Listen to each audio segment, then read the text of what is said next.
Hello, fellow travelers. Welcome to Response. Let me try that. Let me try that again because that was rough. That was rough. We're still live. We're still live. It's just for the audio recording. We're gonna try that intro again. Hello, fellow travelers. Welcome to Respawn Station. My name is Kandula, and today I'm joined by Nick Sivak. I actually said my name wrong there too. It's Kandula. I don't know why I said Kandula. I feel like I'm choking under the pressure here, Nick. But with that said, Nick, how are you doing? Let's get off on a positive note.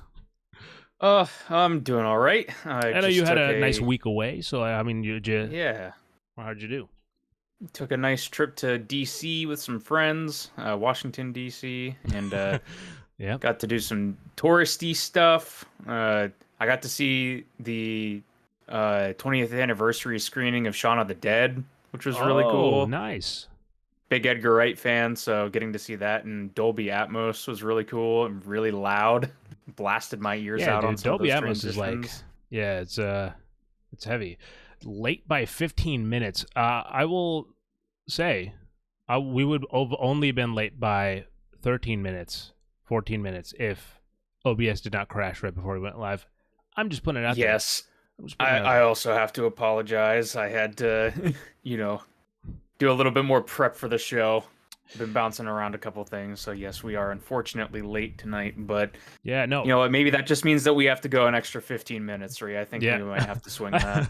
I think we can make that work. Today we're going to be talking about video game marriages because as an Indian, I believe in arranged marriages. So we're going to get to that later. But first, look, before I talk about what I'm playing, Nick, what the fuck? What is this you wrote here? What the fuck are you playing, dude? What's going on? Yeah. So the thing that I wrote down that Sri is referring to is Fallout New Vegas speedrun challenges in our little podcast doc. So. As you mentioned, and as I mentioned, I've been out for the last week, so I really haven't been playing a whole lot of video games. I was, Sure.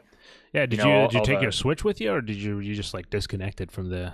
I did take the Switch with me, but I played it for a grand total of like 5 minutes, so like I didn't really play it. I always find that, whenever I get over ambitious and I'm like, oh, let me take my Switch with me. I'm gonna play, this game I have. I play like for one time for the novelty, and I'm like, oh, that was good. I'll do other stuff.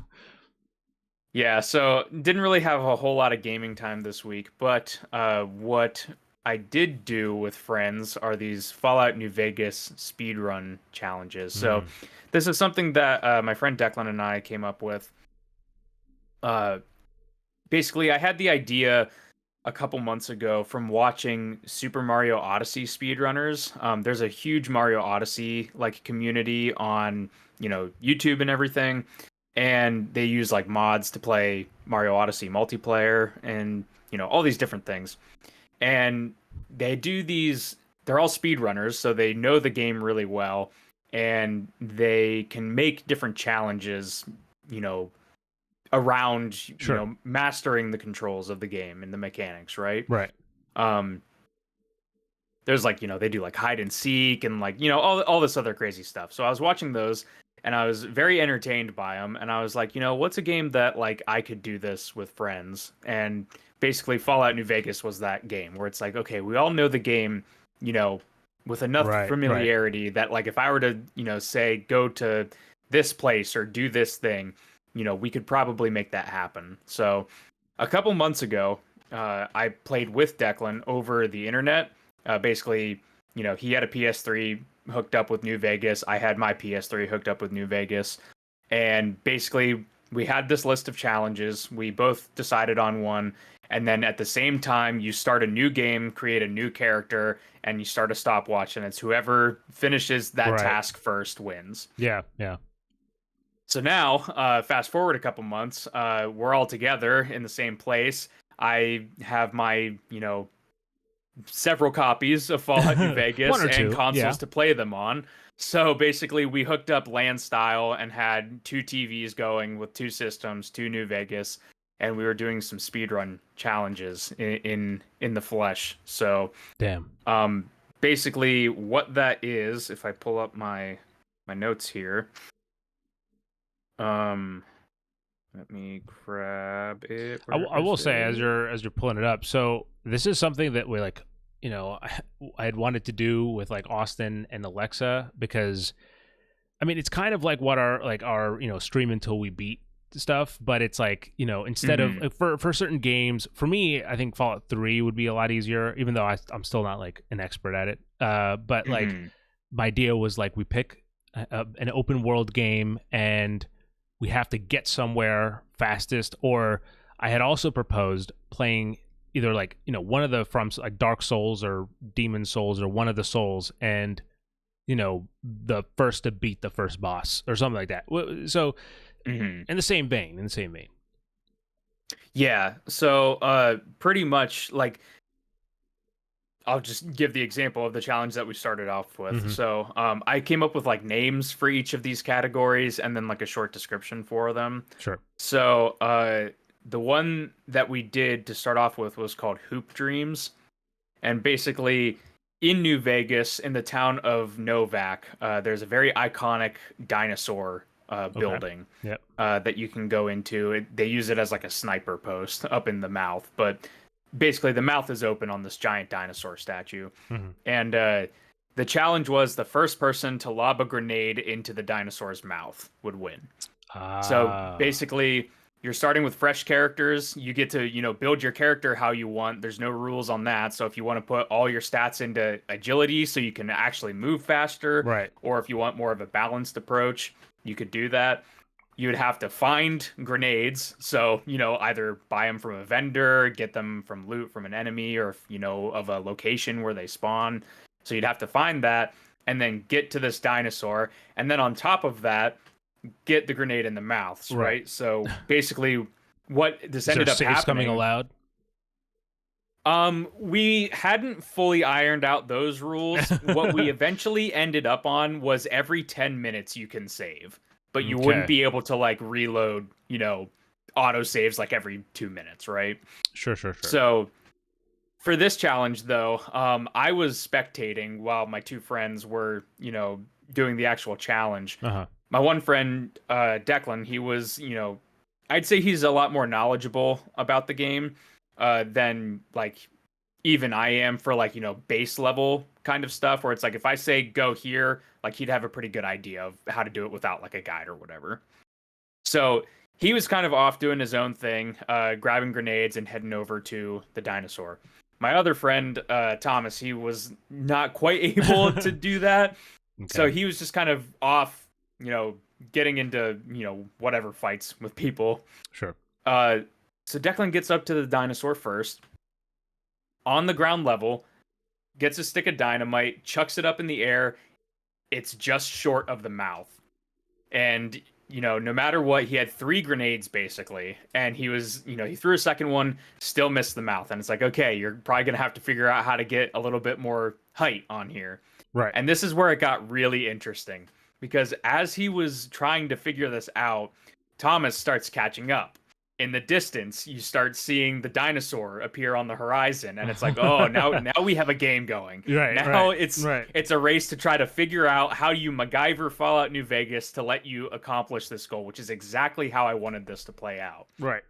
And basically, what ended up happening is my friend Declan, he finds this fence that runs along the outside of the city of Novak, of this, Yeah. basically it's built around a empty motel. He jumps onto the fence, which is maybe like, a handful of pixels, right, that you can actually physically stand on, Mm-hmm. and starts walking on this path, slips off twice and has to reset, and eventually walks along this, very tight fence and gets just enough height to launch the stick of dynamite into the mouth and won. Damn. So that was the first one we did. I won't go super in depth on these, but like earlier today, because this was, the last day we were all hanging out together, we did one that is a reference to one of my favorite lines from Once Upon a Time in Hollywood, Okay. which is called Eight Goddamn Whiskey Sours. Mm. And basically what this challenge was the first person to drink 8 whiskeys at once. And to your point, specifically, sleeping to reset vendor inventory is forbidden. So Ah, basically, if there was like a bartender, you could buy the whiskeys, but then but you you have to go wouldn't be able somewhere to else just for the. wait for Yeah, them. Exactly. You'd sure. have to find them or whatever. Yeah. And this one surprisingly also got very intense. You wouldn't believe it, but basically I was off doing this, opening quest in the town of Good Springs Uh-huh. because the bartender in town is not there until you do this first quest. Sure. Declan is off going and, exploring the wider area and finding whiskeys. Basically, at a certain point, I had looked over at his screen and saw he had 6 whiskeys, and I didn't have any. And I was like, oh my God, I am screwed. Like, there's no way I'm coming back from this. Yeah. I'm doing my quest. I get to the point where I can go talk to the bartender. She appears into the bar, and I can, browse the inventory to see what I can buy. Luck would have it, she had 7 whiskeys in her inventory. And I was like, Wow. okay, I am back in this immediately based on RNG. Like, I just, almost gave it to me on a platter there. So I immediately bought all the whiskeys I could. And I was like, okay, I just need to find one more. I'm checking all the mailboxes. I'm checking all the dumpsters, all the random tables around town. To no luck, basically. He gets back doing the same quest and talks to the bartender. She didn't have any whiskeys in her inventory on his game. So he Damn. couldn't do the RNG basically screwed him Yeah. Yeah. on what it, blessed me so much. And then basically I had gone up to this other building at the north part of town, and on one shelf tucked in the back corner there was one whiskey, One and I was whiskey. able to achieve that one. So it's a lot of fun doing these challenges. It's fun to come up with them. It's Yeah. fun to, you know, compete and play a game that is structured very differently to these like little tasks. Right. Some of my other favorites that we came up with real quick, just to Go for it. fire a couple off, because Fallout is such an interesting game, specifically New Vegas, because there's so many random mechanics that you can build challenges around. So one of them I came up with, there's a casino on the street on the New Vegas Strip that there's a stage, and there's like quest lines where you can get acts to perform on stage, right? Uh-huh. So one of them I came up with was the first person to get up on stage at that casino with a broken leg. Like, break a leg or whatever. Yeah. You can break limbs in that game. Yeah. At the beginning of the game, spoilers for a over decade-old game, you're shot in the head at the beginning of the game, and you're dug out of a grave. One of the other options we had was the first person to go back up to your grave and kill themselves again. So there's a lot of really goofy things that you can do, and it's kind of hard to get it up and running, right? Because like New Vegas isn't, it's not a multiplayer game. Yeah. It's not a modern game. So it's kind of hard to get it up and running. But once you can get into the situation where you can make it happen, it's so much fun to try to play it in a new way. Let Nick have a life. I did. This is Nick having a life. This is it. I'm not forcing. My life is playing games. I'm not forcing anything upon him. Now, I will. I've been trying to organize one of these competitions. I'll have to consult you, Nick, because those are some really good. The break a leg one's a good one, because it really is like you can only do, well, not only, but you could really only do it in a specific type of game, and New Vegas and like this the modern Fallout. I haven't played the original 2, so I can't really speak to them, but the Bethesda Fallout games and Onward, I think they lend themselves to that kind of weird challenges.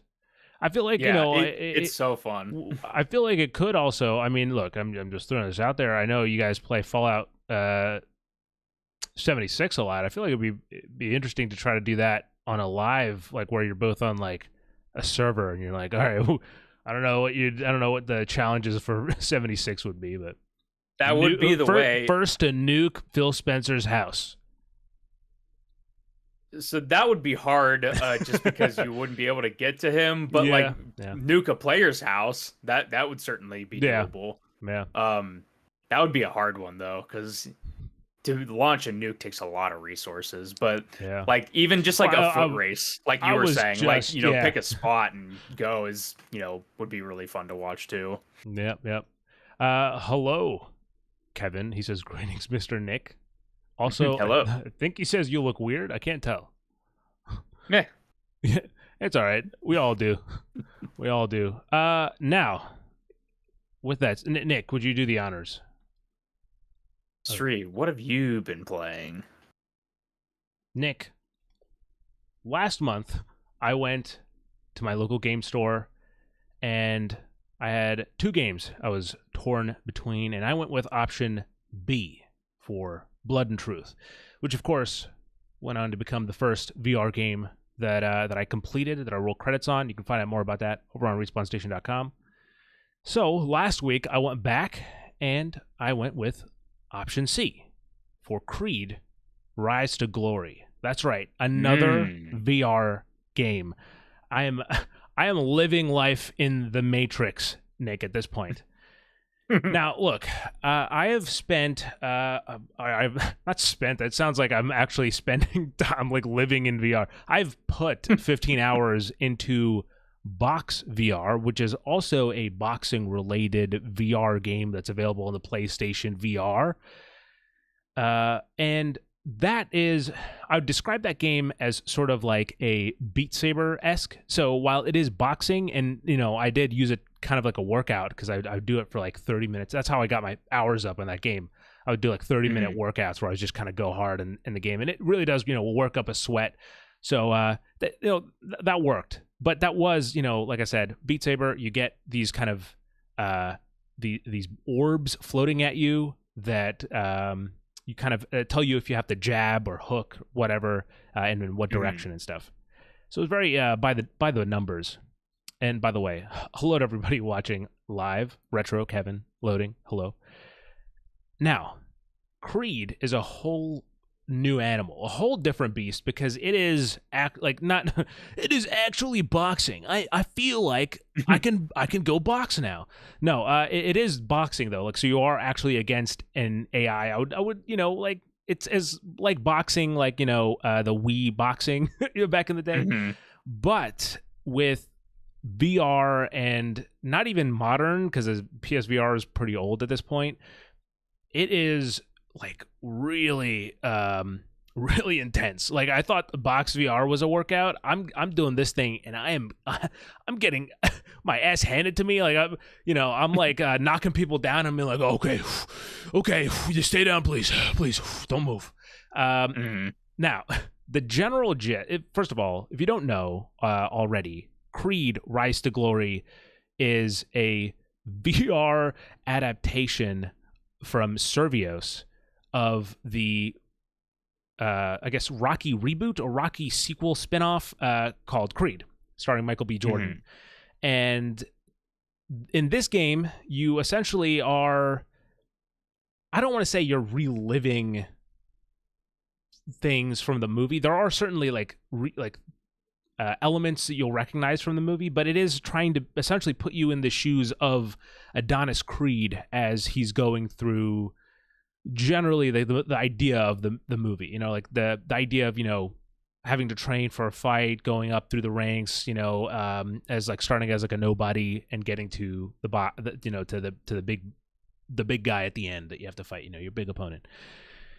And let's see, so look, the way the game is structured is narratively, and there is a narrative. It's about like an hour to an hour and a half long, and so I have finished that, and so I'll talk about that mainly. I've also jumped into the free play mode. I haven't done any of the PvP, so I haven't found anyone online to catch these goddamn hands, but I'll talk about free play in a second. So career mode, you start off and it is essentially a series of it's very repetitive. So it's you start off in the gym, and there's workouts around the gym that you can do. Like, you can go up to, by the way, I should explain the controls as well. So you can actually see your body when you look down, and because of the VR, you can see your full like arms and everything too. So it's like, I gotta say, it feels good to have my body kind of be captured in its full glory in VR. It was like I was barely like I was immersed really, but with that, you have full kind of control, and it looks so derpy. But essentially, the way you walk in this game is you hold down the move button and then you swing your arms. And in my, I don't know why. If to me in my head, I'm like, I'm walking. This is me walking. But that's how you get around. So you're saying it's convincing? Absolutely, that's what I do every time I walk. I'm just waving my hands very very fast. And you get to the workouts, and the workouts range from. I mean, look, it'll be like beat this boxing. I don't even know the terminology. The bag, beat the bag. That's not what they say in boxing. Punching bag. Yes, there you go. The punching bag. What a genius name, by the way. A punching bag, a bag for punching. Someone should. Wow. So the punching bag. You hit the punching bag. That's one of the objectives. But then there's ones where. Again, don't know, Nick, I don't know if you know the name of this one, but it's essentially like a ball that's floating in the air. It's like tethered down to the ground and the ceiling. And so you can punch it and it kind of rubber bands back at you, essentially. And in the game, there's two different kind of workouts for that, where one is there's different orbs around the ball that you kind of have to like punch the bag into. So you're kind of practicing the direction. And the other is you just kind of practice repeated punches on the bag, and then eventually like the ball will turn red, and then that's like your cue to dodge it. And so that's how you practice dodging. You can also get in the ring and like practice like on the pads with like with Rocky himself, which by the way I feel fairly certain it could be Michael B. Jordan that does the audio for his character. I'm fairly certain it is not Sylvester Stallone that it does his, or if it is, I mean, he's trying something different here. But either way, the workouts are nice. But then once you're ready, you go to the trainer. At the first, it's someone else. It's actually the guy from the movie as well. But then in the second half of the game, it's Rocky, just like in the movie. And so you go up to the trainer, and then it's actually really clever, I guess, is how I'd put it. So you start training, and the training is a workout montage. The game cuts you between a workout montage of all the different workouts you've been practicing, and the goal is to try to get through as many exercises as possible. So do them as fast as you can, and the more exercises you do, the higher your stamina will be for the match to come. So like if you only do 6 exercises, you'll get like a 2 out of 5 stamina. Whereas if you do like 14, you'll get 5 out of 5 or 4 out of 5, which is a cool way, because it's like that's, the whole thing. Before the fight in the Rocky or Creed movies, there's a fucking montage. So you got to do a montage and then you get into the match. And the match is, it's boxing. I mean, it is with an AI, but like, after when you're actually kind of going in, okay, I have to block, and you can't keep your arms down at all. Like that's a big thing in boxing, obviously, that like you don't really think about even when you're, I guess, watching. Because I watch some boxing. I like to see people fight. Usually, I just kind of look out my window for that, or go to a Little Caesars. But occasionally I'll watch boxing, and it's so weird. Like the idea of keeping your arms up. After a while, you're like, your arm's just like, I don't want to do this anymore. And you just like want to go down, and you're like, no, I got to stop taking shots to the head. And so it is actually a really good workout. Like I've been doing it for the past week or so every day. I missed a day, I think. But either way, I've been doing it pretty constantly, and I'm leaving with like a sweaty man after these matches. And by the way, also in the kind of once a match is over in the pre-match training area gym, there's actually a podcast that plays that essentially, or like a radio show that plays, which is essentially like two people like being like, oh, and then this is happening in the world of boxing, and then it kind of hypes you up like, oh, Adonis Creed is coming through the ranks.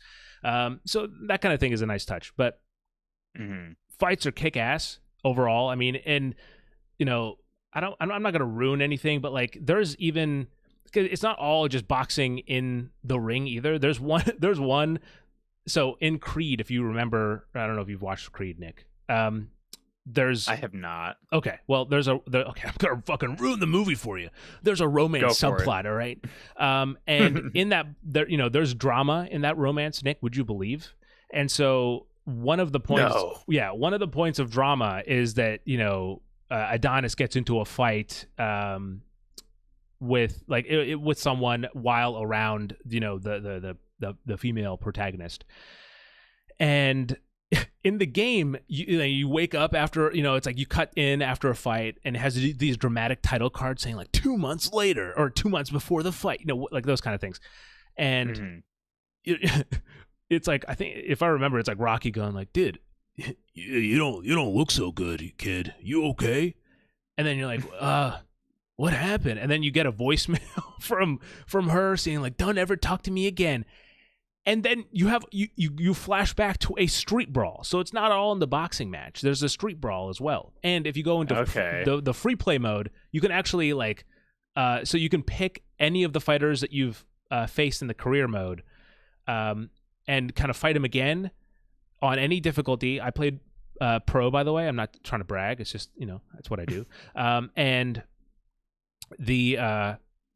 And you can pick on any map too, so you can go back to the alley. You can fight any of the fighters in an alleyway if you should so please to do so.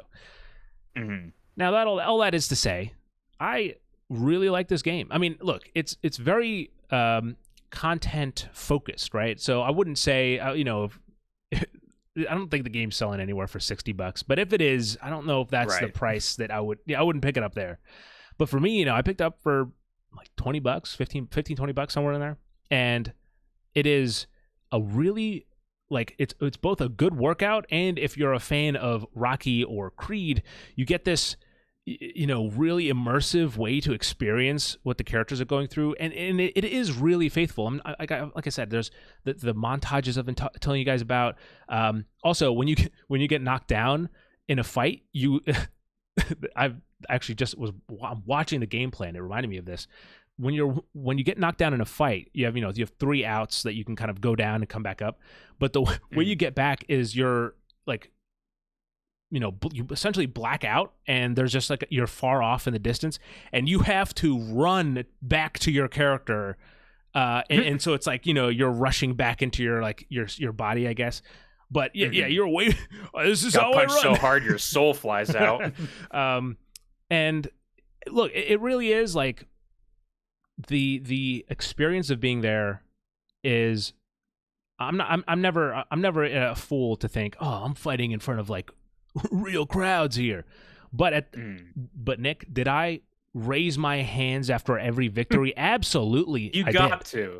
You got to. That's the one VR thing if you're playing a boxing match. You got to do that. You have, yeah. And, like I was saying, with the authenticity of it, there's, I believe, I don't even know what Creed movie does it, and I don't know where it comes in, but essentially there's certain fights where if you get hit really hard in this game, the crowd disappears and it just becomes you and the fighter in the ring. And it just blacks out, and then once the fighting kind of resumes normally, you the crowd comes back and everything else is. So I thought that was a cool way to kind of put you in the headspace of the boxer and stuff like that. Yeah, it sounds like there's a lot of cool visual stuff they do with it.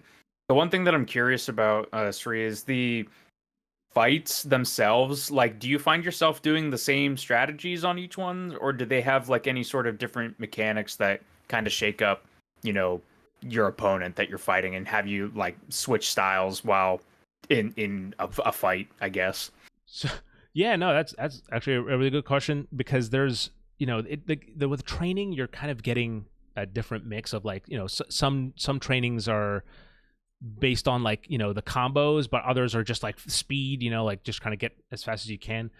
So there is a difference between the fighters. They're not only are the fighters physically different, there's some fighters that are towering above you, and you're like, oh fuck, all right, let's do this. And the way you start a match is there's a pre-boxing match kind of banter that, or not banter, announcements that happens from the the ref and everything, and then the opponent puts their gloves out in front of you, and then when you're ready to start the fight, you touch gloves, and then the fight starts. So it's like a really cool way of like, okay, it's in your hands. It's not a button. It's an intuitive way to be like, all right, I'm ready for the fight. And some of these guys, scrawny little guy, not scrawny, but like short guys that like are kind of more agile. Other guys are huge. They just kind of go for the power hits, and it is a learning curve. Like there's one fighter who's actually, I believe, the final kind of the big bad guy of the first Creed movie, Conlon. I think that's his name. Pretty Ricky Connolly. Conlon, I think. Rick Conlon. Anyway. And here's another fun thing that the game does. Just like in the movie, every time a boxer is getting announced, like is your opponent, everything goes into slow motion, and then like a player card appears that says like their name and their fight record and everything like that, and then it like goes back to normal speed after like a second or two. And I thought, it's small touches like that go a long way. But for the fights, for fighting Rick Conlon, fuck dude, this guy's name, Nick, this guy took me like 30 minutes himself. I mean, it was like it was like the second day I had to come back, because I was like, the first day I just done another fight, did training, and then this was the fight. I kept getting my ass handed to me, and I was like, all right, you know what, I'm gonna step away, my workout's done, I'll come back the next day. And he kept kicking my ass, and so yeah, it was like, okay, I have to like really take everything seriously, put my hands up. And not only put my hands up, but like because sometimes some fighters, if you put your hands up, they'll go for the ab shots, and there's like the stamina will go down, and then you're fucked, because when you don't have stamina, you can't punch. The character starts like hyperventilating, and then you're fucking your gloves start glowing red. So yeah, it's you kind of have to pace yourself there. But when you're if you're, depending on who you're fighting, you can't just keep your arms up. You have to keep them down and kind of guard yourself. You can also like literally juke out of the way or dodge that way as well. And so I think that actually he's the second. It's going to sound weird, but he's the second to last kind of fight in the main career mode. But he was the one that actually made me think, oh, I went from okay, this is a good game, to like, oh, I actually like the game. Like I enjoy playing the game, because that was like I felt like I was like against an opponent. Like I was when he went down, I was like, yeah, stay down, bitch. And I got cocky. Like at one point, like some fighters will depending on how you take them out, like they'll get up for like one last time, and then they'll like slowly teeter back, and then so like, I'll be like, I'll pretend to blow on them to like knock them over. I'll do stupid shit like that. And so like any game I think that's like giving me this good of a time, I and kind of also gets me a workout as well.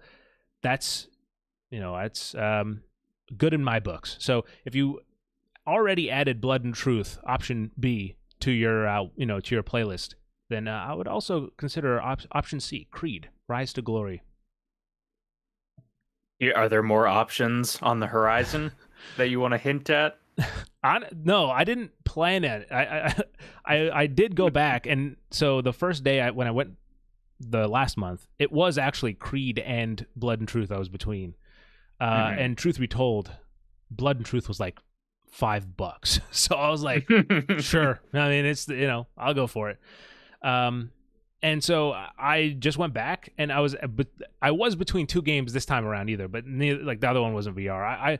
I do want to stick to the VR games just to see, where I can go, but this has just been a good workout. So I'll probably keep playing it, even though like I've done the career mode, but the free play is literally just anything you want. You can just keep fighting. And the best thing about the free play mode is that you can skip the intros. So like the fight starts with the fighters like, boxing gloves in front of you, so you can just start, whenever you want. And you can even like fight against Creed as other people too. So like, there's fun there. You can mix and match. And I did also earlier today, because I beat the game earlier today as well, but I did a free play match where so there's 3 difficulties. There's like rookie, pro, and champion. And I played through the whole game on pro, but then in free play, I was like, you know what? Let's just get a taste. So I did fight on champion, and I got my first champion win. So I do expect to be called Champions 3 from now on, Nick. I just want to throw it out there casually. We'll see. Updates though, Kena Bridge of Spirits, I have still not finished. Not because the game is that long. I have not had the chance to really kind of dive into it. I have played. I'm probably if I had to put a number on, like 75% done the game at this point. So hopefully next episode I'll have crossed the finish line on that one, and I'll give a full review instead of sharing first impressions. Nick, you got anything else? I didn't mean to ask you earlier. Was there a Switch game you took with you to be like, I'm gonna play this Switch game? So knowing that I was going to be in, a group environment with friends, it's never something that I'm going to bring like a single player game to. So I brought like Smash Brothers, Mario Kart, and Tony Hawk, and those are the go-tos usually. And the one that I did play for 5 minutes was Tony Hawk. Unsurprising to you, I'm sure. Dude, one of the weirdest thing, I mean, maybe next year at this time, probably earlier, we'll have an episode where we do like a in memoriam for the Switch. Not that it's going to die immediately, but whenever the next one comes out, we have to be theatrical around here to get clicks. I'll mention other stories like this, but I remember when the Switch first came out, one of the coolest things was like the fact that the controllers were 2 controllers. And so I remember getting to a class, and we were in college at the time. So I remember getting to a class with Lando, and we were we're like 30, 40 minutes early. Our last class was right next door. So we went over, and we're like, oh, what do we do? So I was like, Lando, I know just the thing. And I pulled out my Switch. And TV commercial moment. Yeah, dude, it really was. It really was. And so that's one of the memories that comes back. And also, shout out to Golf Story. I don't think a lot of people talk about that game as a perfect Switch game. But yeah, no, it's multiplayer. So, I'm not going to say who beat who, but it was probably Lando who kicked my ass in that game. But yeah, it's a fun time. I gotta write these Switch stories down when I get them, so we can talk about them then.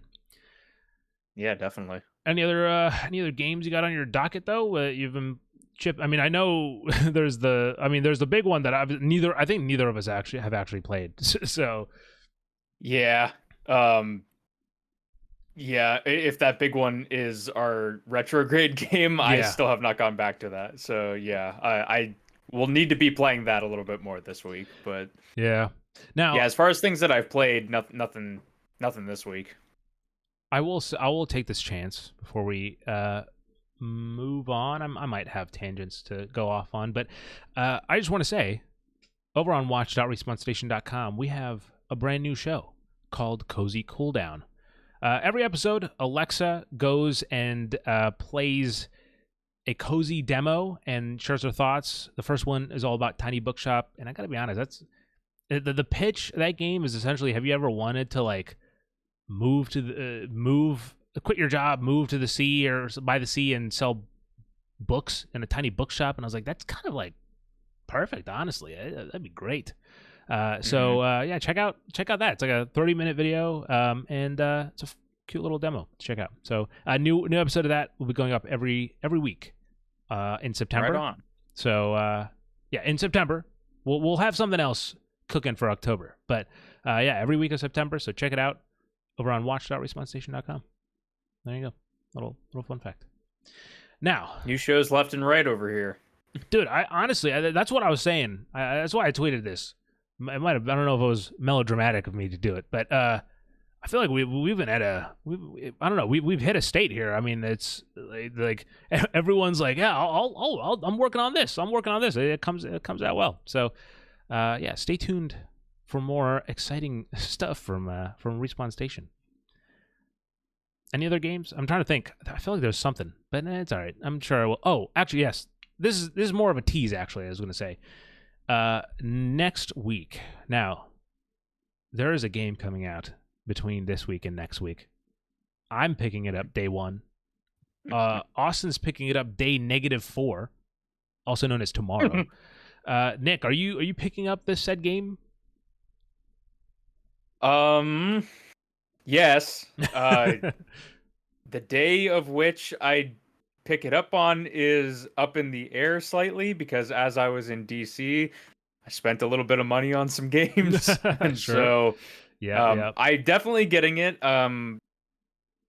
There's 2 games specifically that I'm going to be getting, so I might just wait until both are out to get both of them. Astro. I don't know. I don't remember which one goes first. Space Marine 2. Here's a weird thing. So I actually went. Look, I know people are like, don't pre-order. I don't pre-order, but I knew I was gonna get Space Marine 2. I mean, that was the whole point. We did the whole Space Marine 1 retrograde, and we talked about an hour and a half. All that was for Space Marine 2. So I knew I was gonna get it, but I was a little late getting to it. And it turns out, like, I went a few days ago. Actually, I went last week, and I could not pre-order the gold edition and get it early. So I was like, all right, well, I mean, if you don't want me to spend this extra money to get this higher edition, I will gladly not. I'll gladly not. So I'm just getting the regular edition. That's why I'm getting it day 1, not -4 like Austin is. But yeah, I'm looking forward to Space Marine 2.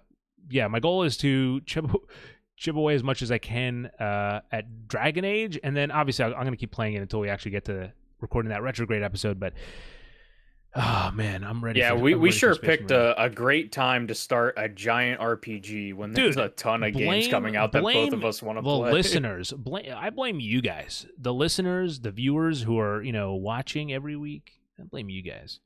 No, with that said, it's time to talk about what's going on in the news. Nick, let's talk about some stuff here.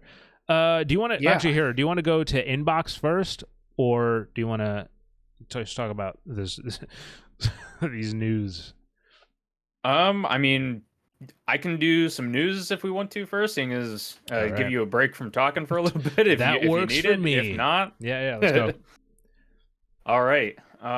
So the first one we have on here, Square Enix Foam Stars. It's going free to play. You can play that game for free now. You used to have to pay, but now you don't. Yeah. I mean, look, I think I was one of the people that was like, it should be a free to play game. I was very surprised it didn't launch. I think a lot of people were like that. And like, so, it was now a weird game for Square Enix, and even weirder to be not free to play for that type of game. Cards on the table, Nick. If I'm being honest, does this mean I'm going to play the game? No, I have no interest in Foam Stars. But same. I hope that the barrier of entry here is gone. So I hope that it finds some sort of life, unlike another game we're going to talk about later. But let's just talk about it now. All right, honestly, I mean, speaking of games that maybe should have been free to play to launch, it's the talk of the town this week. Sony pulled the plug on Concord. Very fast. It was not even out for 2 weeks, and they issued a statement saying that they're taking the game offline and issuing refunds to players. They are looking into other options. Yeah. Whatever that means. I mean, when you look, but first of all, I apologize for laughing, but there's a comment in chat that says "Rip Concord, outlived by a housefly," which is true. I believe houseflies live for about like 30 days, I think, a month. So that's kind of crazy. What a wild statement. Yeah, I would imagine if you're Sony and you put $200 million into a game that you'd want to explore some avenue of how to do it. The thing that, so first of all, what was your? I know Nick's first reaction because I'm the one that shared the news with them. I think, right? Was I the first person to share this? Yeah. Yeah, I wasn't online like almost all this week, and so yeah, whenever you sent that, I was like, oh. I just got I got a holy shit in response. And yeah, so what was your first reaction? I mean, it was like just general surprise. Yeah, I mean, like the writing was kind of on the wall with like, our previous podcast episodes and other, just people talking Yeah. online. I didn't think it would be that fast though. Like that is truly unprecedented, especially for something that's like a first party. I mean, like, Yeah. I've heard some people compare like Concord and Redfall online, and it's like even Not Redfall red. like Yeah. had players. Like Yeah, and I think it's look, actually, crazy. look, that's an interesting point. I think Redfall would have been a apt comparison, or more apt comparison, if the Concord launched on PlayStation Plus, which I also think it should have. I think it was Hmm. it makes like $40 outside, free to PS Plus. It's a great way, because I will admit that the $30 off, like $40 price point is a good way to reduce a little bit of the barrier of entry that we were just talking about with Foam For sure. Stars. But at the same time, you want to with games like this, live service games, you want to flood these the servers as fast as possible. Hmm. And I really think that I mean, I don't think it was just a $40 price point. Look, let's be honest, but it was day one, or not day one, but like whenever the gameplay review happened, it was really like, as you were saying, the writing was on the wall there. I mean, the tide had turned on this Yeah, game just tremendously, and I really feel bad for this team, because there's no way I think you could have swam out of it. for sure. Like it's definitely a crappy situation to be in. It also just brings up a whole bunch of, opens a whole bunch of other cans of worms, right? Because, you and I specifically were talking about like, oh, I'm curious to see what those weekly cutscenes are like. And it's Yeah. like, what's happening to those now? Like, are they just going to be posted online? Is that just going to go into a vault for a while?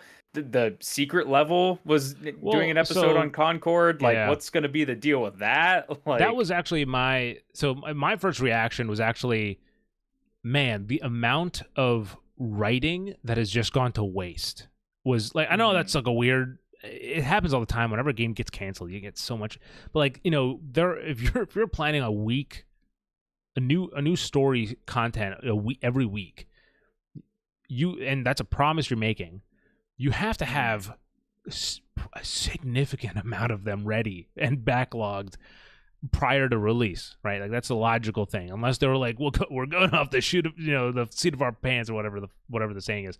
Unless that was the Mhm. case, which I doubt. Um, that there's so much content there, and animation work, writing, what I know, voice work that's either mostly done or in the works of being done, that like, but that was my first reaction. I was like, oh, that's so much waste. Mhm. But yeah, no, the secret levels Concord episode is also interesting now. Is that the only thing we'll have for now for Concord? Yeah, are they Um, gonna go radio silent, or like how fast are they going to land on a potential solution for this game? yeah, Like, yeah. And what would you think the solution would be? I mean, like, obviously the easy ones would be like, make it free to play. Yeah, that's the easy one. that's that's the easy one that I don't think would improve the situation at I all, also agree. honestly. Yeah, I think the vast majority of the, legitimate complaints with the game, right? We're not talking about, dogpile internet comments being right. like, "Ha, rip Concord, bad game, rare." Like, not that stuff. The legitimate criticisms with the game, I think by and large, are, the type of game that it is, Yeah, and like the identity that it has, or the lack thereof. So, like, I honestly don't know how you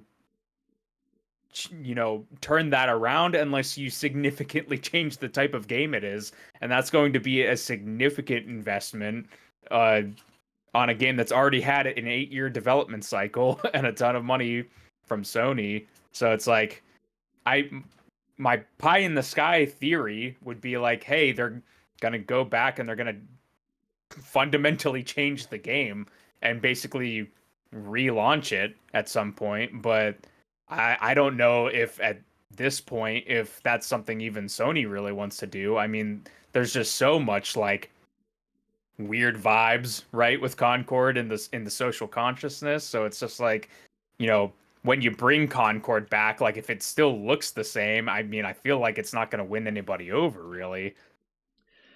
Yeah, well, okay. I agree with you. I don't think unless there's a rework, nothing's really going to change here. I think the name Concord has been tainted now, for at least a little while. I'm sure eventually we'll see something. But look, I'm known for my crackpot theories. Here's one. What if they take all the cutscenes and make it a show and just release all of them as like a? Because look, let's be honest. The gameplay was divorced from the narrative already. Like you're not playing. Right. Like the gameplay isn't progressing the narrative, right? So like that would have been a problem if it was a game where a narrative game, I'll say, where you have to like play through, you're walking to the next area, you're getting dialogue delivered that way. This isn't that. This is you're watching preloaded cutscenes in the menus, and then you're going to shoot people in a thing. So I think that there's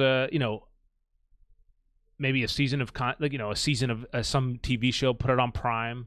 You already got Sony, so I don't know, something. I mean, I think that's a fair point. I just wonder then they're probably like, what do we do with the game then? It's like, yeah, they have, the world and everything. They could get something out of that, but a show's not gonna retain people like a live service video game is going to. No, it's look, I mean, at this point I'm more thinking about like, okay, damage control, right? We've lost 200 mil, we've burned 200 mil. Let's say the game made $1 million, we got to make 199 back. I would say it's gonna be a tough call to, like, is there the chances of them recovering that and making a profit at this game is so crazy. And I really wish, like, I would love for that story to happen, because it's just like it's such a crazy story, like, to come back from that. But it's probably one of the highest hills of an uphill battle that a game could go from. Absolutely. And I'm thinking you're not ignoring that crazy aspiration. You can sell it to Prime or any other streaming service. Netflix, I'm sure they'll put out a few $1 million to buy it off of you, kind of thing. Like sell it to someone and kind of get it off your hands a little bit. That's my like, trying to make a few bucks before it all goes down type of thing. But right. That being said, yeah, it is such a crazy scenario. I saw, by the way, I don't know if you saw this as well. I saw Gene Park talking about it, or at least confirming it. But there's a mode in this game called Rivalry, and people are just essentially just dying. Like they're just throwing themselves off the map, because that's the fastest way to level up in the game currently, and they're just trying to get to max rank so they can platinum the game before the servers go down in a few days. So that's crazy, and I love stuff like that. Honestly, it's such it's such a weird and, dare I say, poetic way for this game to end. Is like, for the last few days is just people just jumping off of cliffs to their death to get to max level. Yeah, very interested to see how Concord goes. It's I'll tell you what. It's been a real unpredictable few months since maybe it's because we started the podcast, and like, because we're on top of it, it seems a little bit more unpredictable, but it certainly feels very unpredictable. I would not have said that Sony would have pulled the plug on this game last week when we were talking about this. I would. It's like games go through bad launches all the time, and it's just like, that was a real shock this week to see that. But best of luck. It must be that dire where it's just like, okay. Like... Yeah. But best of luck to that team. I really hope. I mean, this is going to be a weird to see how this shakes out for them. But I really hope everyone on that team the best of luck, because, yeah, it's going to be tough. Now, let's segue this. Let's segue that conversation to any of the other. I'll see how you do it, Nick. So let's go. All right. It was written.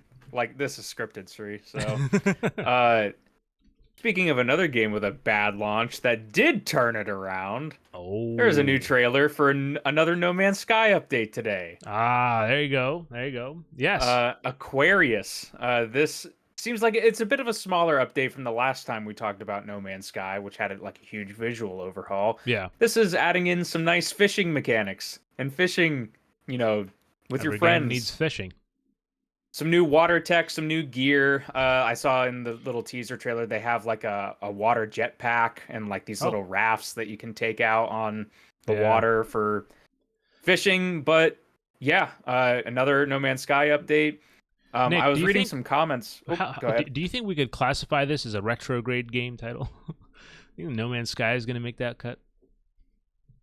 I mean, when was that? Was that 13 or 14? That's why. 15 maybe. I don't know. It's getting up there.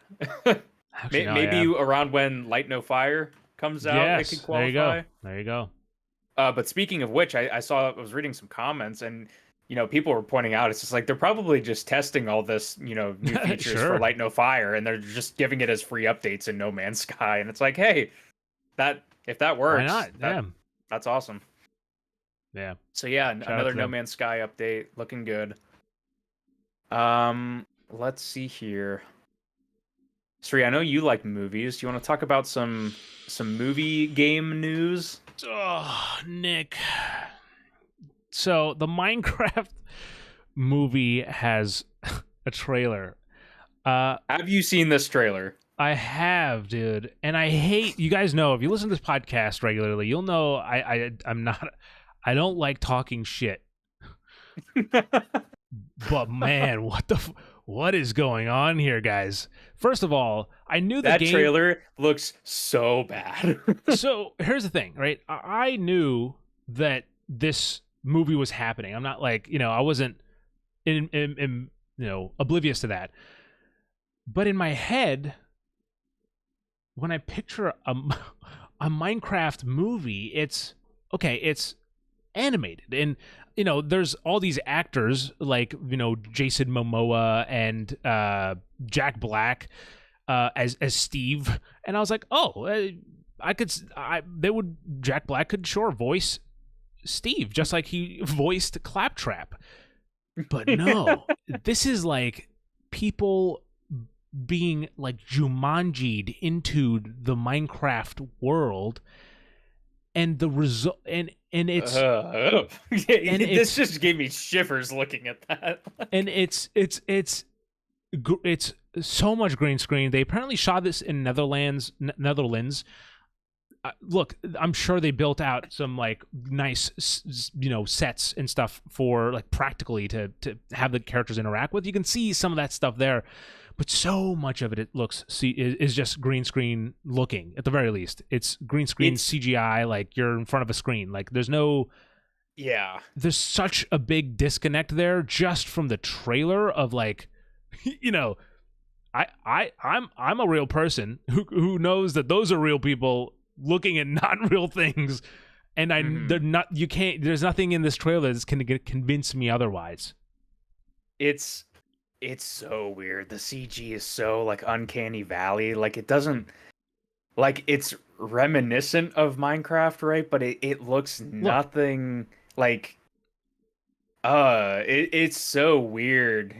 This is like, we were talking about it with other adaptations, right? The era of video game movies that were historically really bad, and this just looks like another one that's like right out of like 15 years ago. It does feel out of its. Yeah.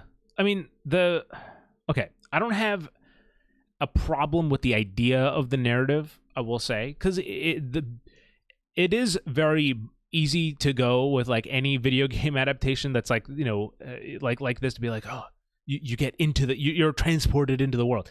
For Minecraft, I can kind of buy it because it's like the whole idea is like you can get lost in this world and you're like that. There is that thing there where you in Minecraft you get thrown into this brand new world and you're like, okay, do I break trees? I gotta do this. You gotta figure it out.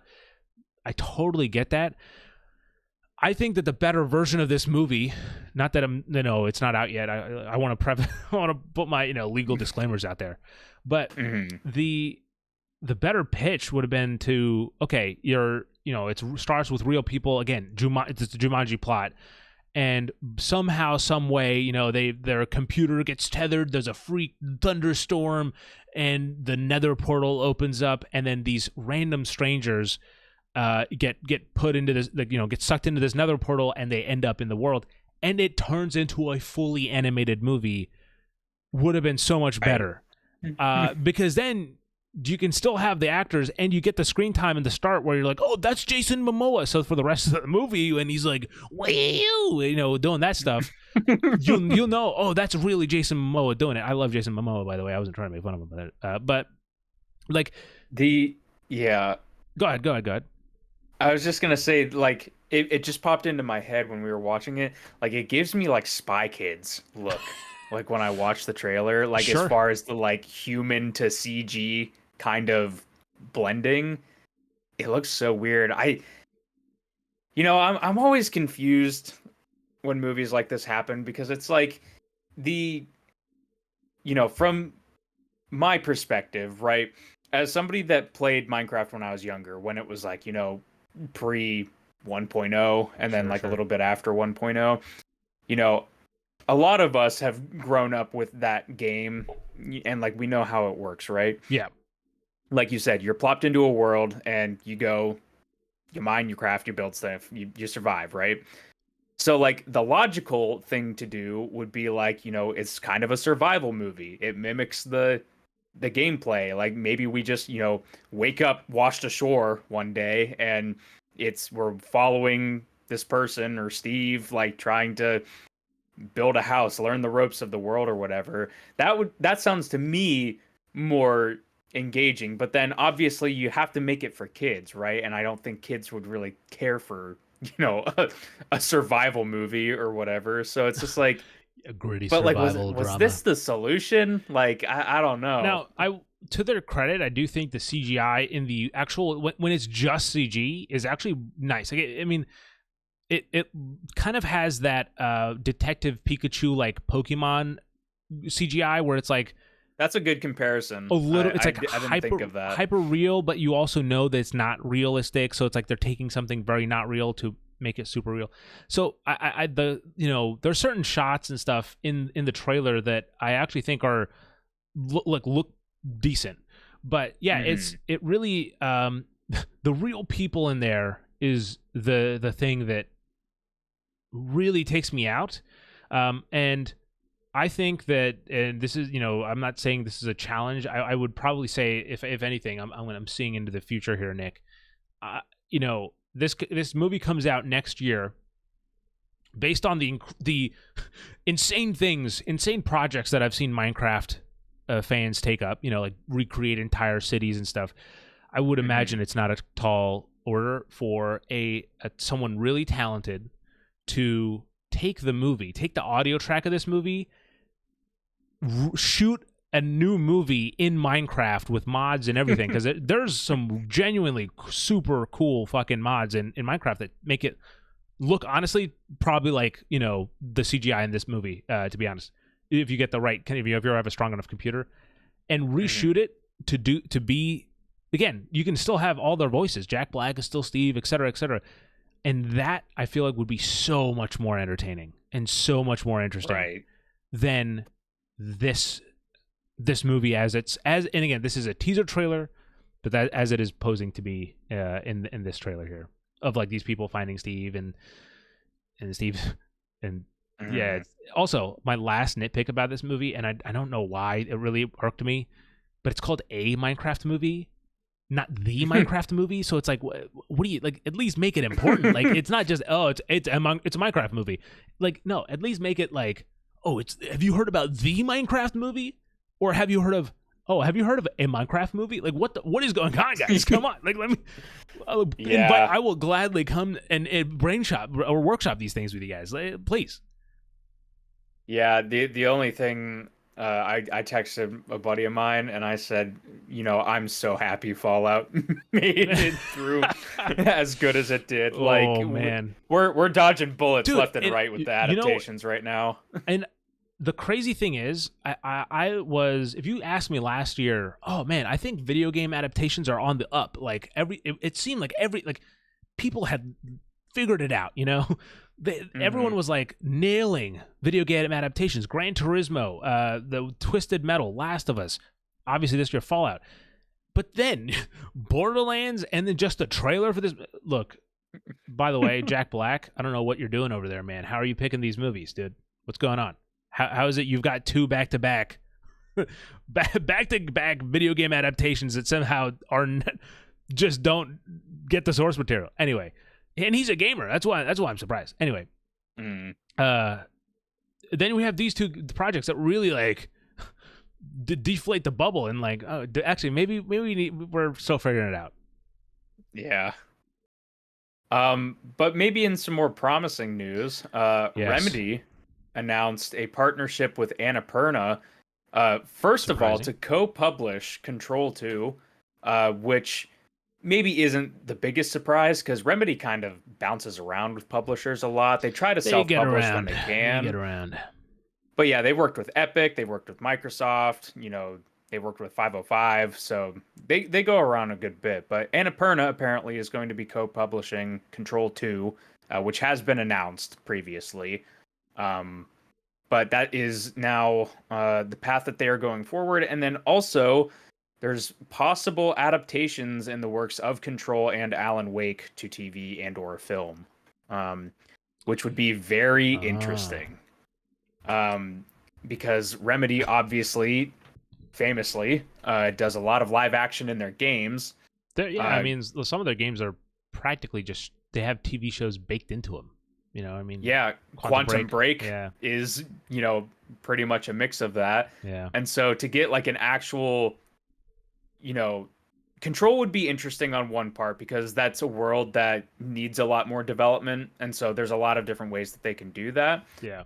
Alan Wake, on the other hand, after 2, without getting into spoilers, is very meta and cross media, I think, are the words that a lot of people use in talking about that game. So seeing what a TV show could do with that fully in live action, I think would be really awesome. And do you think a TV show would go that way though? I feel like Alan Wake, I feel like, you know, at a surface level, it would just have to be like the first game, not just have to be, but like, you know, the first game where it's like this. It could be, but that would no pun intended, but scope. That would be kind of boring to me as an audience it would member. Be safe. If I'm daydreaming of that, safe. like that would be really like kind of safe. And I mean, the first game is structured like a TV show, so like I could see how, you know. But hey, season two comes across. back, turns into an American Horror Story, and then you got something else. The one thing that I think is really interesting would be Annapurna's involvement in that, because I saw a lot of people, or like, you know, I saw tweets on Twitter. Mm-hmm. You know, wow, is that where you find them nowadays? Yeah, I don't get my tweets from Facebook, let's say. But you know, people just crying for the original actors from the video games to play the roles if they are going for these specific characters. And it's like, because Annapurna has their, you know, film and TV and their video game divisions, and I'm sure that they communicate and everything, I think it would be maybe a decent chance that could actually happen, because I know Remedy is also very particular about that. Yeah. So if they're going to be working in collaboration, you know, on some future projects like that, they already learned their lesson with the Max Payne movie, I feel, from the early 2000s. So I think that would be pretty interesting if all of the stars align for those projects, which is admittedly a pretty tall ask, but I think that'd be really cool. It's too bad, as the Amazon CEO, Amazon Game CEO was saying, too bad. But too bad video games don't have acting. You know what I mean? If only they did, maybe you could hire those actors. But yeah, not yet. But before we move on from the topic, Loading wants to shout out One Piece. Apparently, it was a good adaptation. I'm happy for you guys, because I did not expect. I mean, I haven't watched One Piece, so I don't have a stake in that race. But I do I was expecting it to be bad. Not because I'm a pessimist, but just because that seemed like such a crazy IP to kind of want like adapt, you know? Mm-hmm. But hey, good. I'm glad it worked out. I mean, I know they're coming back for more seasons, so cool. Right on. All right, what were you I saying? was thinking about giving Cowboy Bebop a watch recently again. I don't know if I'm going to pull the trigger on that or not, but I just started um, watching Mr. Mercedes. I don't know if you know that, but it is I've never heard of it's that. a Stephen King novel, and I was thinking about it just a second ago because we were talking about Alan Wake, and immediately whenever I think of Alan Wake, my mind goes to Stephen King for some reason, and and Mr. Mercedes is a Stephen King novel that was adapted into a TV show. But so I figured now I'll mention it. Shout out to Mr. Mercedes. I'm only on like episode 4, and it's 3 seasons, but I'll update you guys once I'm done. Yeah, the last little bit of news that I had on here, Sri, is just kind of a quick one. I'm not sure on the pronunciation on this. I think it's Hopu, maybe? But Hopu Games, they are the developers behind Risk of Rain and Hopu. Deadbolt. They have been absorbed. I'm not sure exactly how to phrase this, but they are now developing games under Valve.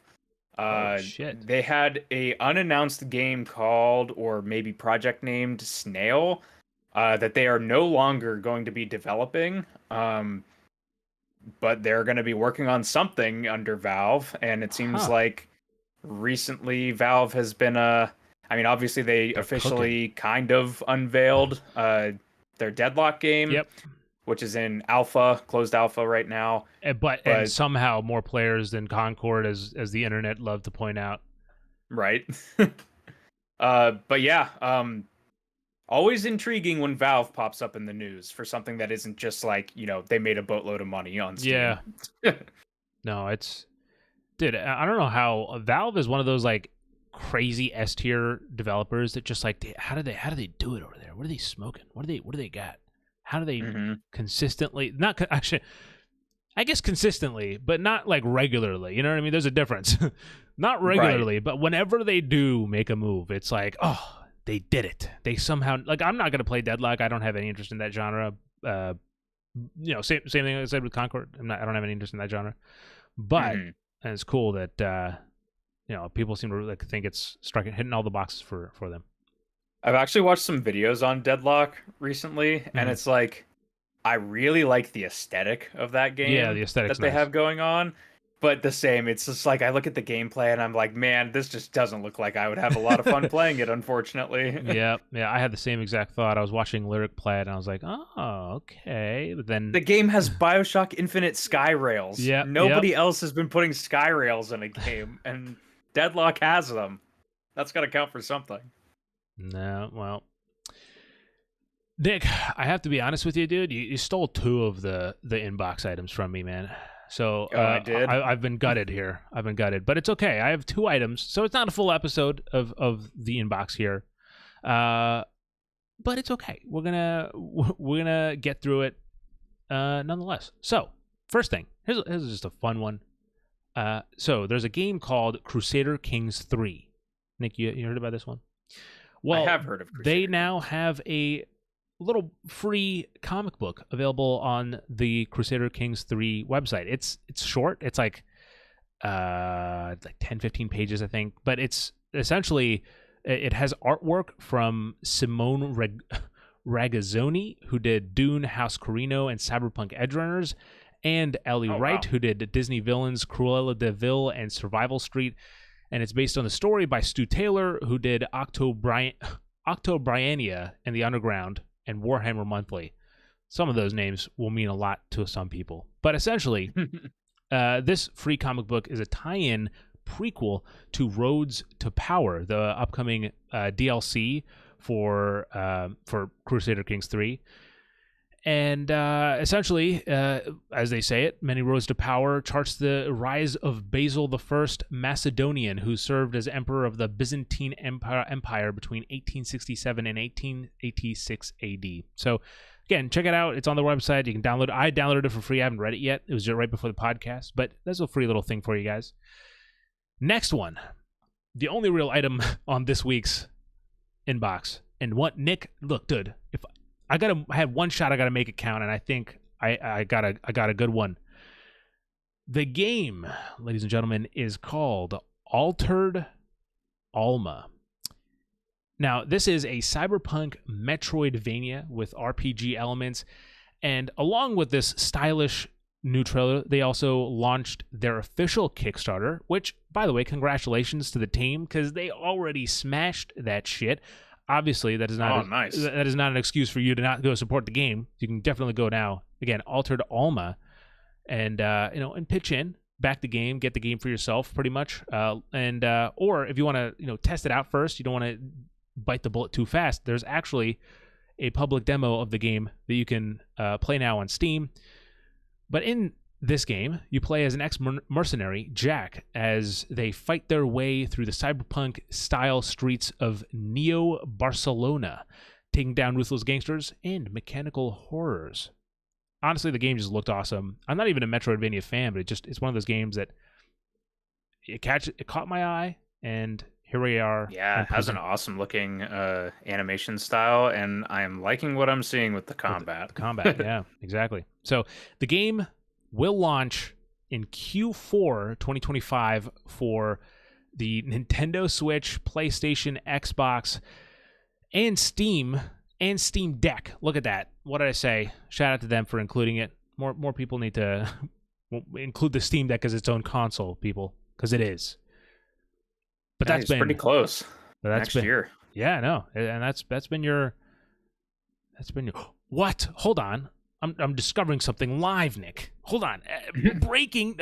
What did you say? Is it breaking news? I forget what you said back in the day. But breaking news. It was back to you, I think is what you're thinking. Oh, of. it is back to you. Shit. Either way, I gotta figure out how to work that into a conversation. So this is actually from Two Awesome Studio, and they are essentially an indie studio specialized in high-quality game development and porting for games such as, Nick, Warhammer 40K Bolt Gun. So think about that. Think about that. That's all. That was all we had for this the inbox. Now, the conversation topic for this episode might sound a little weird. All right, the perfect video game marriage. This is kind of a weird topic. It's one I've been pitching to Nick for a little while now, because there's actually one specific game that caught my interest, that like sparked me to kind of think about this whole topic, go down this rabbit hole. And so I thought, before we get into, going deep into our, lists of our perfect marriages, I wanted to mention that. I want to start with that example. And it's going to be a weird one. But last year, on my birthday, no less, a little game called Final Fantasy 16 came out. And ladies and gentlemen, I was swept off my feet. I mean, this game is really awesome. I absolutely loved it. But one of the things that the game, even if whether you've played it or not, you've probably heard of, is the icon battles. They're like the big staple of the game, and they are truly fucking glorious. All right, let me tell you, they are crazy. And in that whole, as I was playing the game, the thing that kept popping up in my head was, man, I would love to see them make a Godzilla game, just with that scale. And again, it can be a human story, but like occasionally, just like in Final Fantasy 16, you have the human story, and then you get into these icon battles where you're controlling these giant fucking icons or like beasts that are duking it out and leveling mountains and stuff, and then you go back to the human story.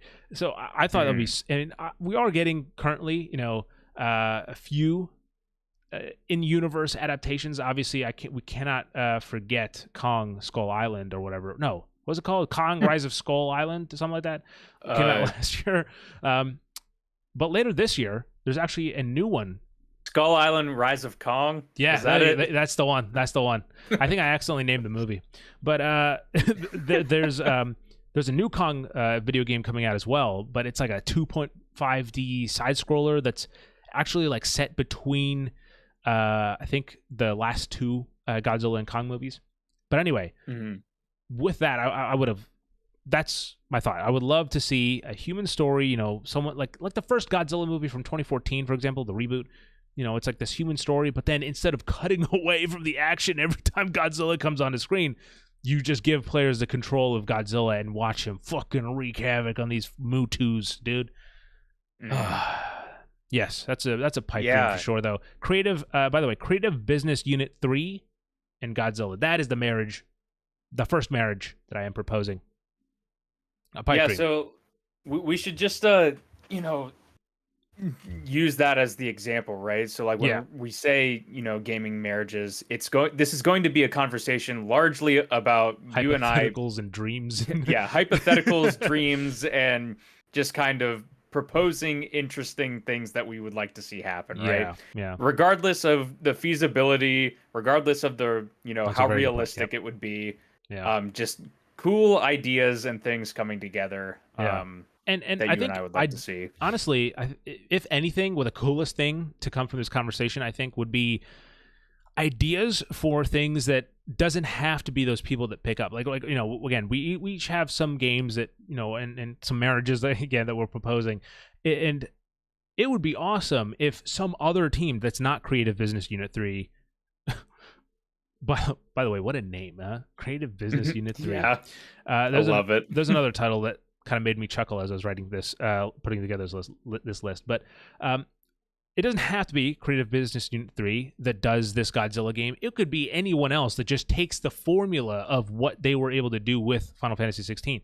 I think that is ultimately like the coolest thing, right? Like, so, the idea I think we're playing with here is what games we want to see, who would be best to do it, but if not, anyway, just what games we want to see. Anyway, there you go. That's the pitch. There you go. Now, Nick, let's get into this, man. It's going to be an interesting, because we don't know what the other has put.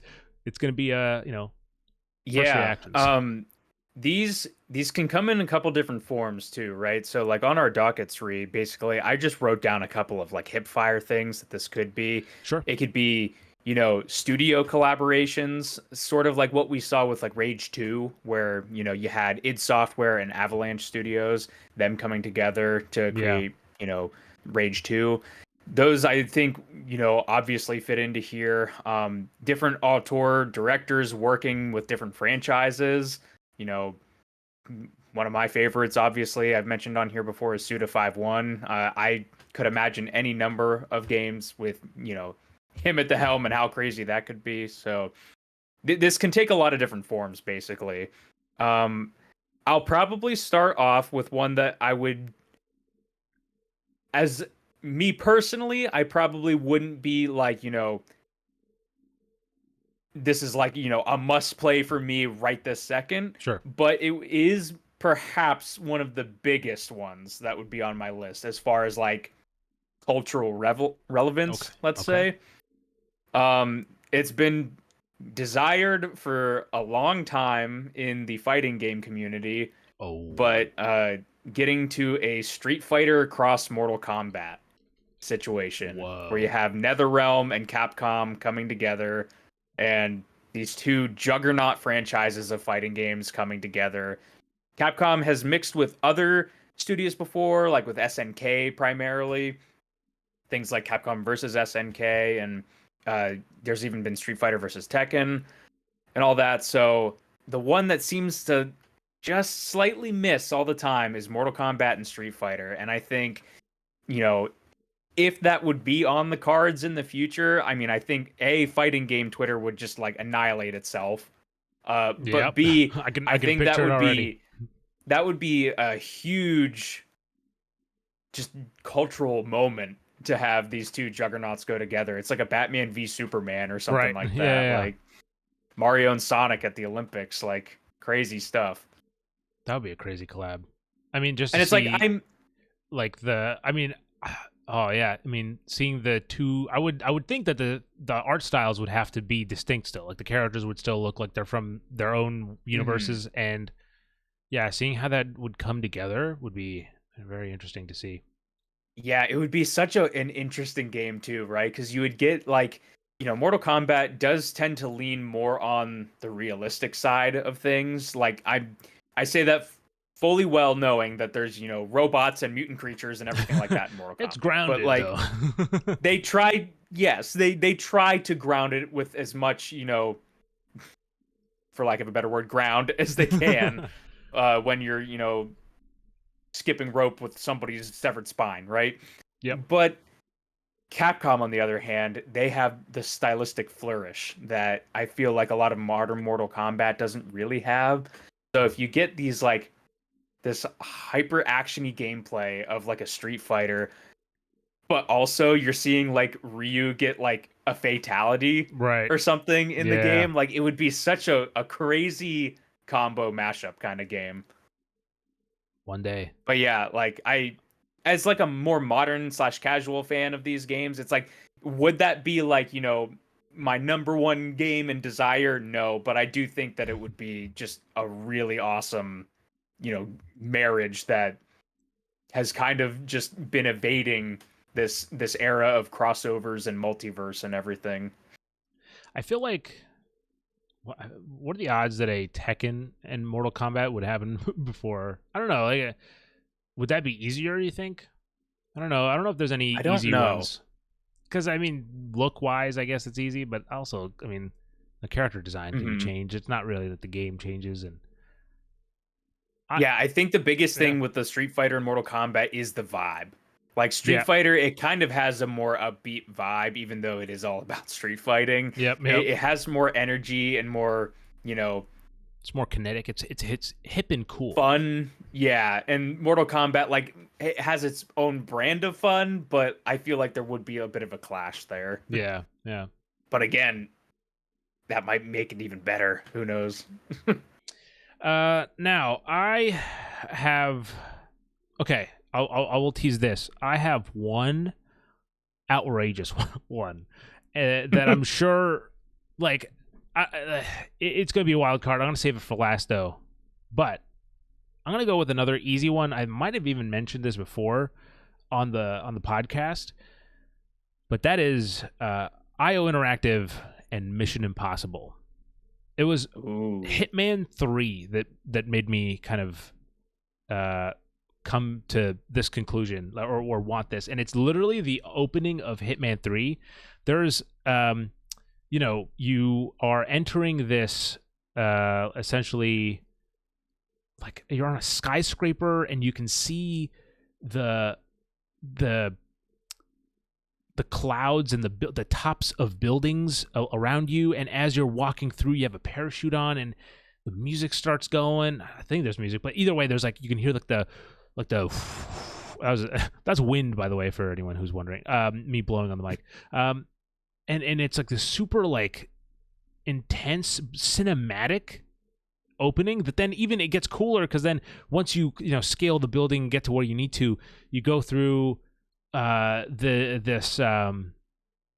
this closet, and then you arrive to the party as like dressed and I think that obviously it's also really good for James Bond, and that's what they're working on.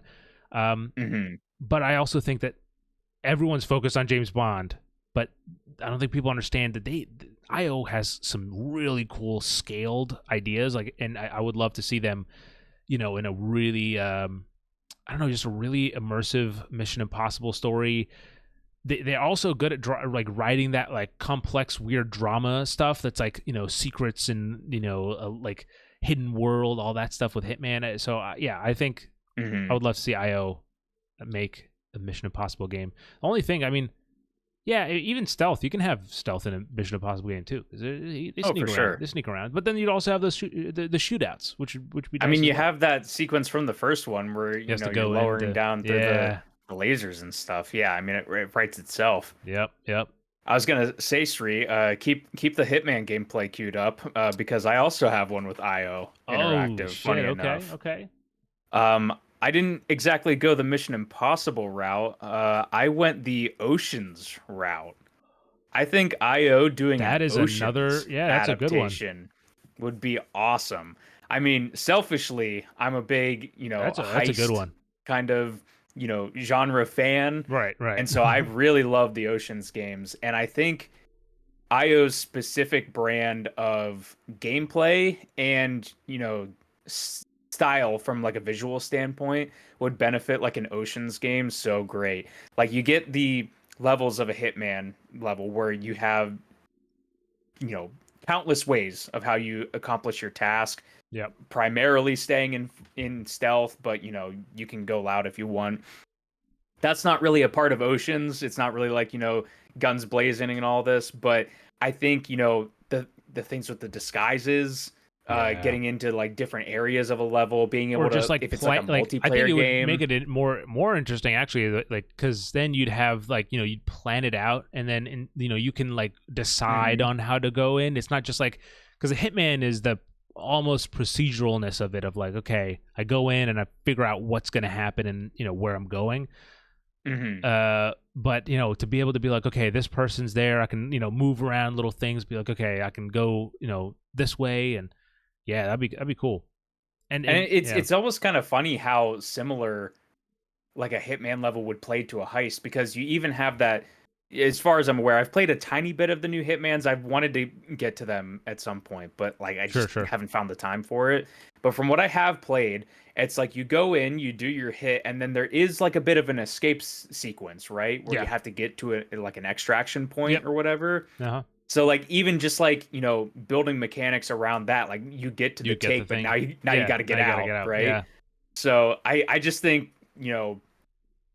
if they're going down this, movie adaptation kind of thing with James Bond, I would love to see Oceans get a crack from them. I was not thinking about Oceans at all, but they do fit. That is indeed a perfect video game marriage. Next. Oh wait, what do you got next? It's me. Shit, I was like, oh, we're still talking about IO. It's clearly we're on me. All right. Here's another creative one for you. From the developers of Alien Isolation, Creative Assembly. I would have loved, and I know this is already happening. So this is this is a list that I made before. Okay, I don't know, last year when this wasn't the case. A Quiet Place game. I think that they would have done a really awesome Quiet Place game where you're being hunted by the I don't know what they call they have a name. I'm sure they have some name, but the Quiet Place creatures. that's what we call them. I was gonna say the creatures, but yeah. And by the way, I've thought about this again because the new movie was also really intense, and they are there is a upcoming video game adaptation called, I think, Road Ahead. You can find out more about that over on RespawnStation.com. But Creative Assembly, the loud ones. Are they? Did you look it up? Is that what this called? No. No, I just figured if the humans have to be quiet, then the creatures get to be loud. I see. I was like, wow, that's crazy.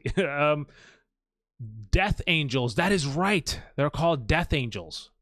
You are correct. I think I remember this now. So yeah, bit of a more hardcore name than Loud Ones, but some people may say. The Death Angels. Yeah, like one Death Angel essentially hunting you, and you having to be quiet. Which again, I think is what this new game is. Would have been was what I was hoping for from Creative Assembly. Now, Saber, I want to see what they do. Hopefully, they knock it out of the park. And they kind of deliver on that, because I think it's supposed to be, again, very like, you have to you can't make too much sounds. I believe your character has like asthma, so you can't run a whole lot too. So like they even fuck you over that way. That's an interesting justification for like game mechanics. Yeah. So there you go. So that's mine. I didn't even pull up anything for that one. That was quick. Gotcha. Do you want my kind of safe one, or my one that's definitely not going to happen, but I would be really excited for?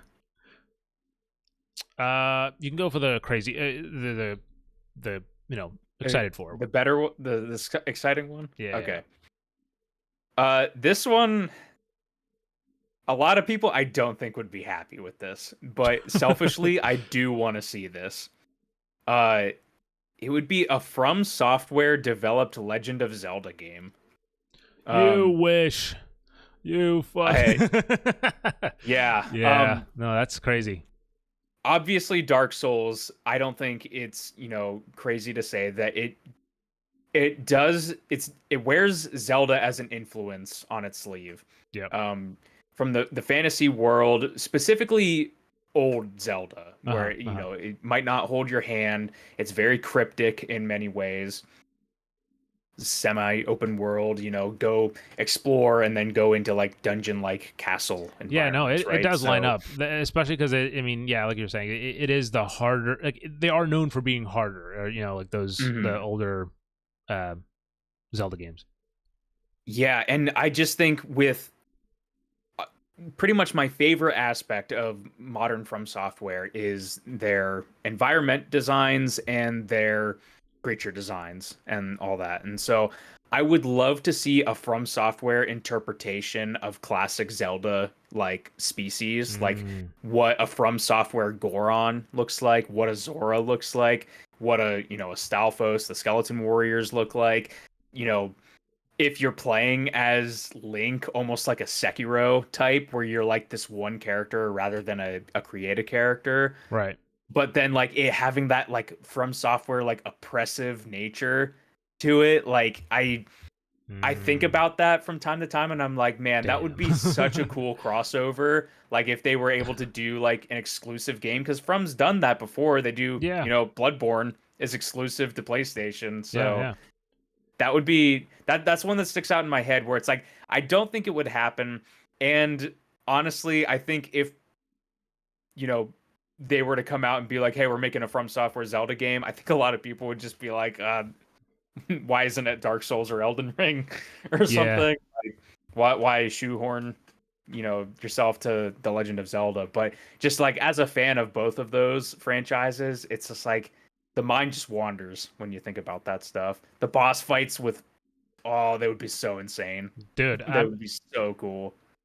I mean, you didn't have to sell me on a FromSoft a Zelda game, but you did because I mean, it is, it would be so cool. And again, you have like I was kind of saying at the start of this discussion, like I think partially Kena Bridge of Spirits is sort of like that, right? So you there are Hmm. games that as I in the last game with Quiet Place, like it's not that those people are directly have to make it. It's just something in that vein, that combination, and obviously Quiet Place is getting its own adaptation. But here, I mean, look, a certain game like Kena, I think is close to it, and I think Nick, if you play the game for yourself, I think you'd be a better judge of like where, like how much it satisfies that appetite for you. But I think that Hmm. it's close. It's a pretty good, pretty good medium, while also kind of to its credit being its own thing.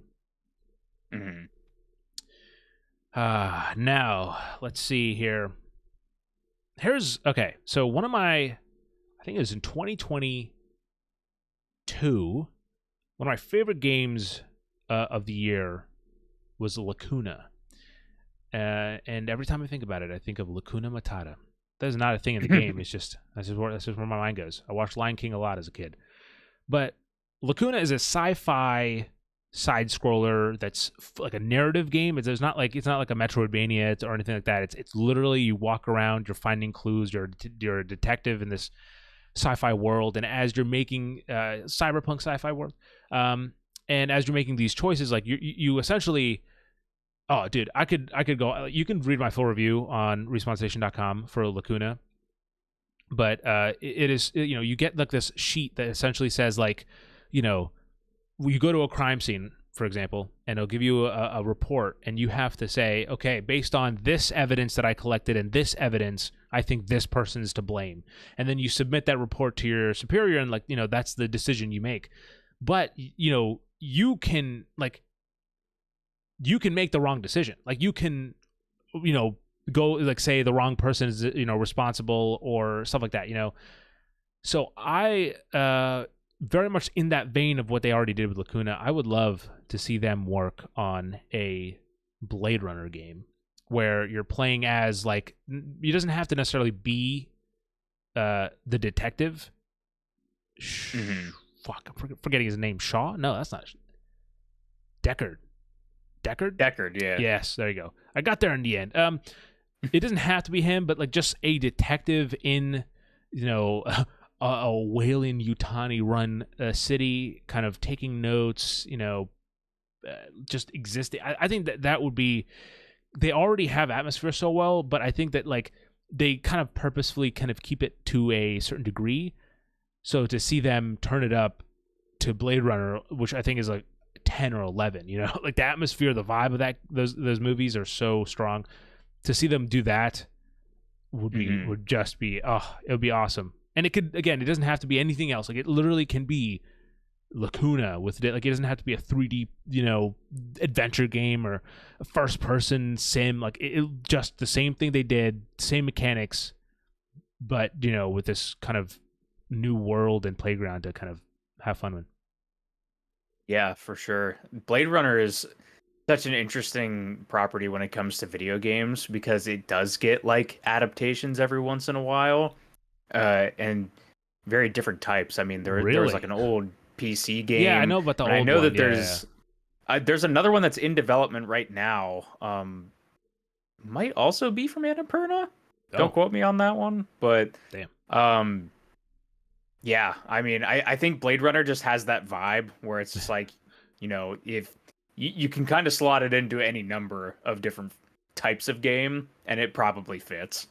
Yeah, pretty much. I mean, as long as it's really I think the atmosphere of it and the palette of it has already been established so strongly by its predecessors that I think it really just have to be a writer or a writing team that's really like competent, you know, in doing that. So to execute on the narrative part of it, right? Yeah, because like you say, like so many people in other games like will use Blade Runner as that like influence part for their visuals, and so yeah, a Blade Runner game maybe can't rest on that aspect, whereas you know the philosophical kind of musings would have to carry it more. Yeah. All right, Nick. What do you got? My other one that I have here, this was a bit of my safer option. I still don't think that this would happen, but there's at least a correlation there that I think tracks for this marriage. And that would be Arcane Leon working on a BioShock game. Arcane Leon obviously is Dishonored and Deathloop. Yep. Unfortunately, Arcane Austin were the ones that did Prey, which is kind of where that line was going. Yeah. But Arcane Leon, still similar types of games with Dishonored and Deathloop. And I think that they specifically kind of nail that sort of really strong visual identity. Like Dishonored, when you look at Dishonored, you don't really confuse it for anything else, or at least I don't. Like it has that weird like Victorian steampunky kind of look to it that I think they nail really well. Deathloop I think is closer to BioShock, obviously, because of the eras that those games are in, right? Like Deathloop is very much like 70s iconography, right, coming after, you know, BioShock 1 with Rapture and everything. But the similar types of, you know, gameplay styles, immersive sims, the similar kind of style touch points, it just kind of seems like they would be the perfect people to make another BioShock, especially because we haven't seen what this new BioShock that's been in development forever even looks like, really. There's been some potential leaked images here and there, but it's like, you know, before this studio comes on the scene, I think it's Cloud Chamber Games, with what they're working on. I mean, you know, if I were to give BioShock to anyone, I think Arcane would be at the top of my list for that. No, definitely. I feel like we haven't circled back on the title of the episode enough, but yeah, that was a perfect marriage. That would be a nice to see them. You know, it's familiar but different. You know what I mean? It's same but different. Yeah, it's we like what you're doing here. It's very similar to this thing. Just do this thing, and let's see what you can do with it. Yep. That's pretty much where I approach it with a lot of these. It's just like, hey, I like that thing that you do. Why don't you do it for the other thing that I like? So, Yeah, that's actually 90. That's this entire segment summed up. Actually, that's it. yep. All right. Let's see here. Do you I have want to any? hear your wild one, Sri, unless you're saving that for the end. I'll do it now if you want. I'll do it. I'll do it now. I mean, it's fitting that you ask for it because it is Bethesda games. Ooh. I would love to see Bethesda games make a Lord of the Rings game. That's my. I think.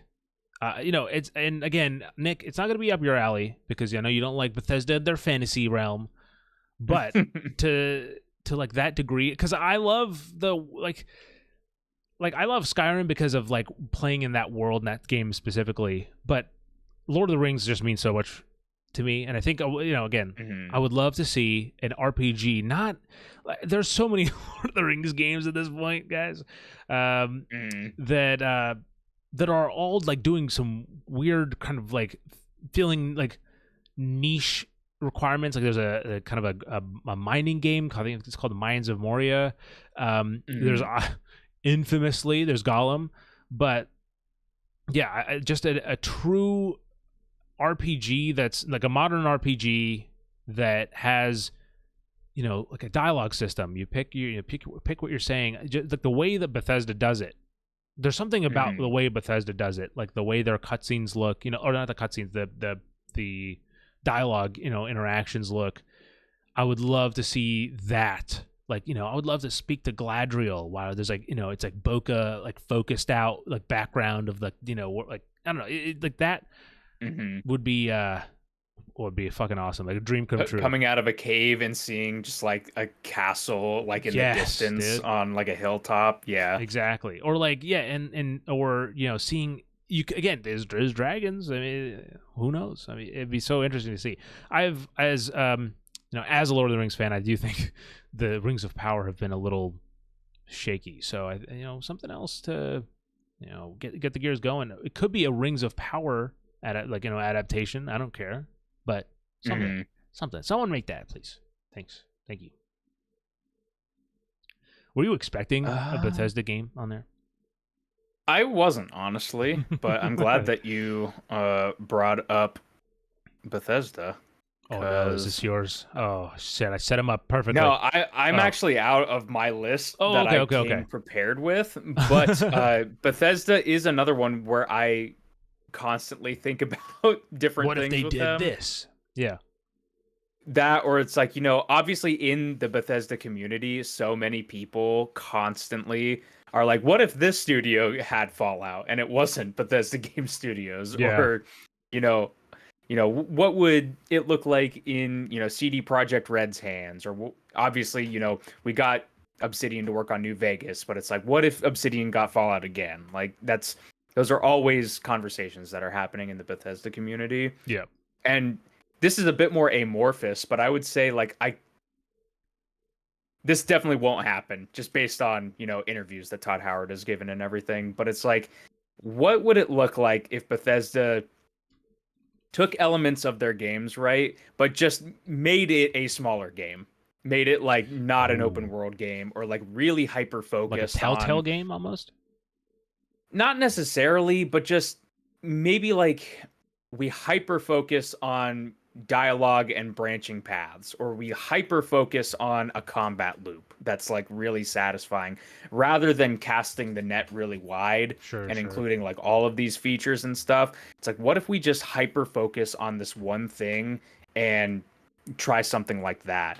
That's where my mind usually goes with it, because again, I'm a big fan. I like the big open games that let you do a whole lot of stuff that Bethesda makes. Yeah. But at the same time, I also recognize that does introduce a lot of faults and, game design that's maybe not super focused.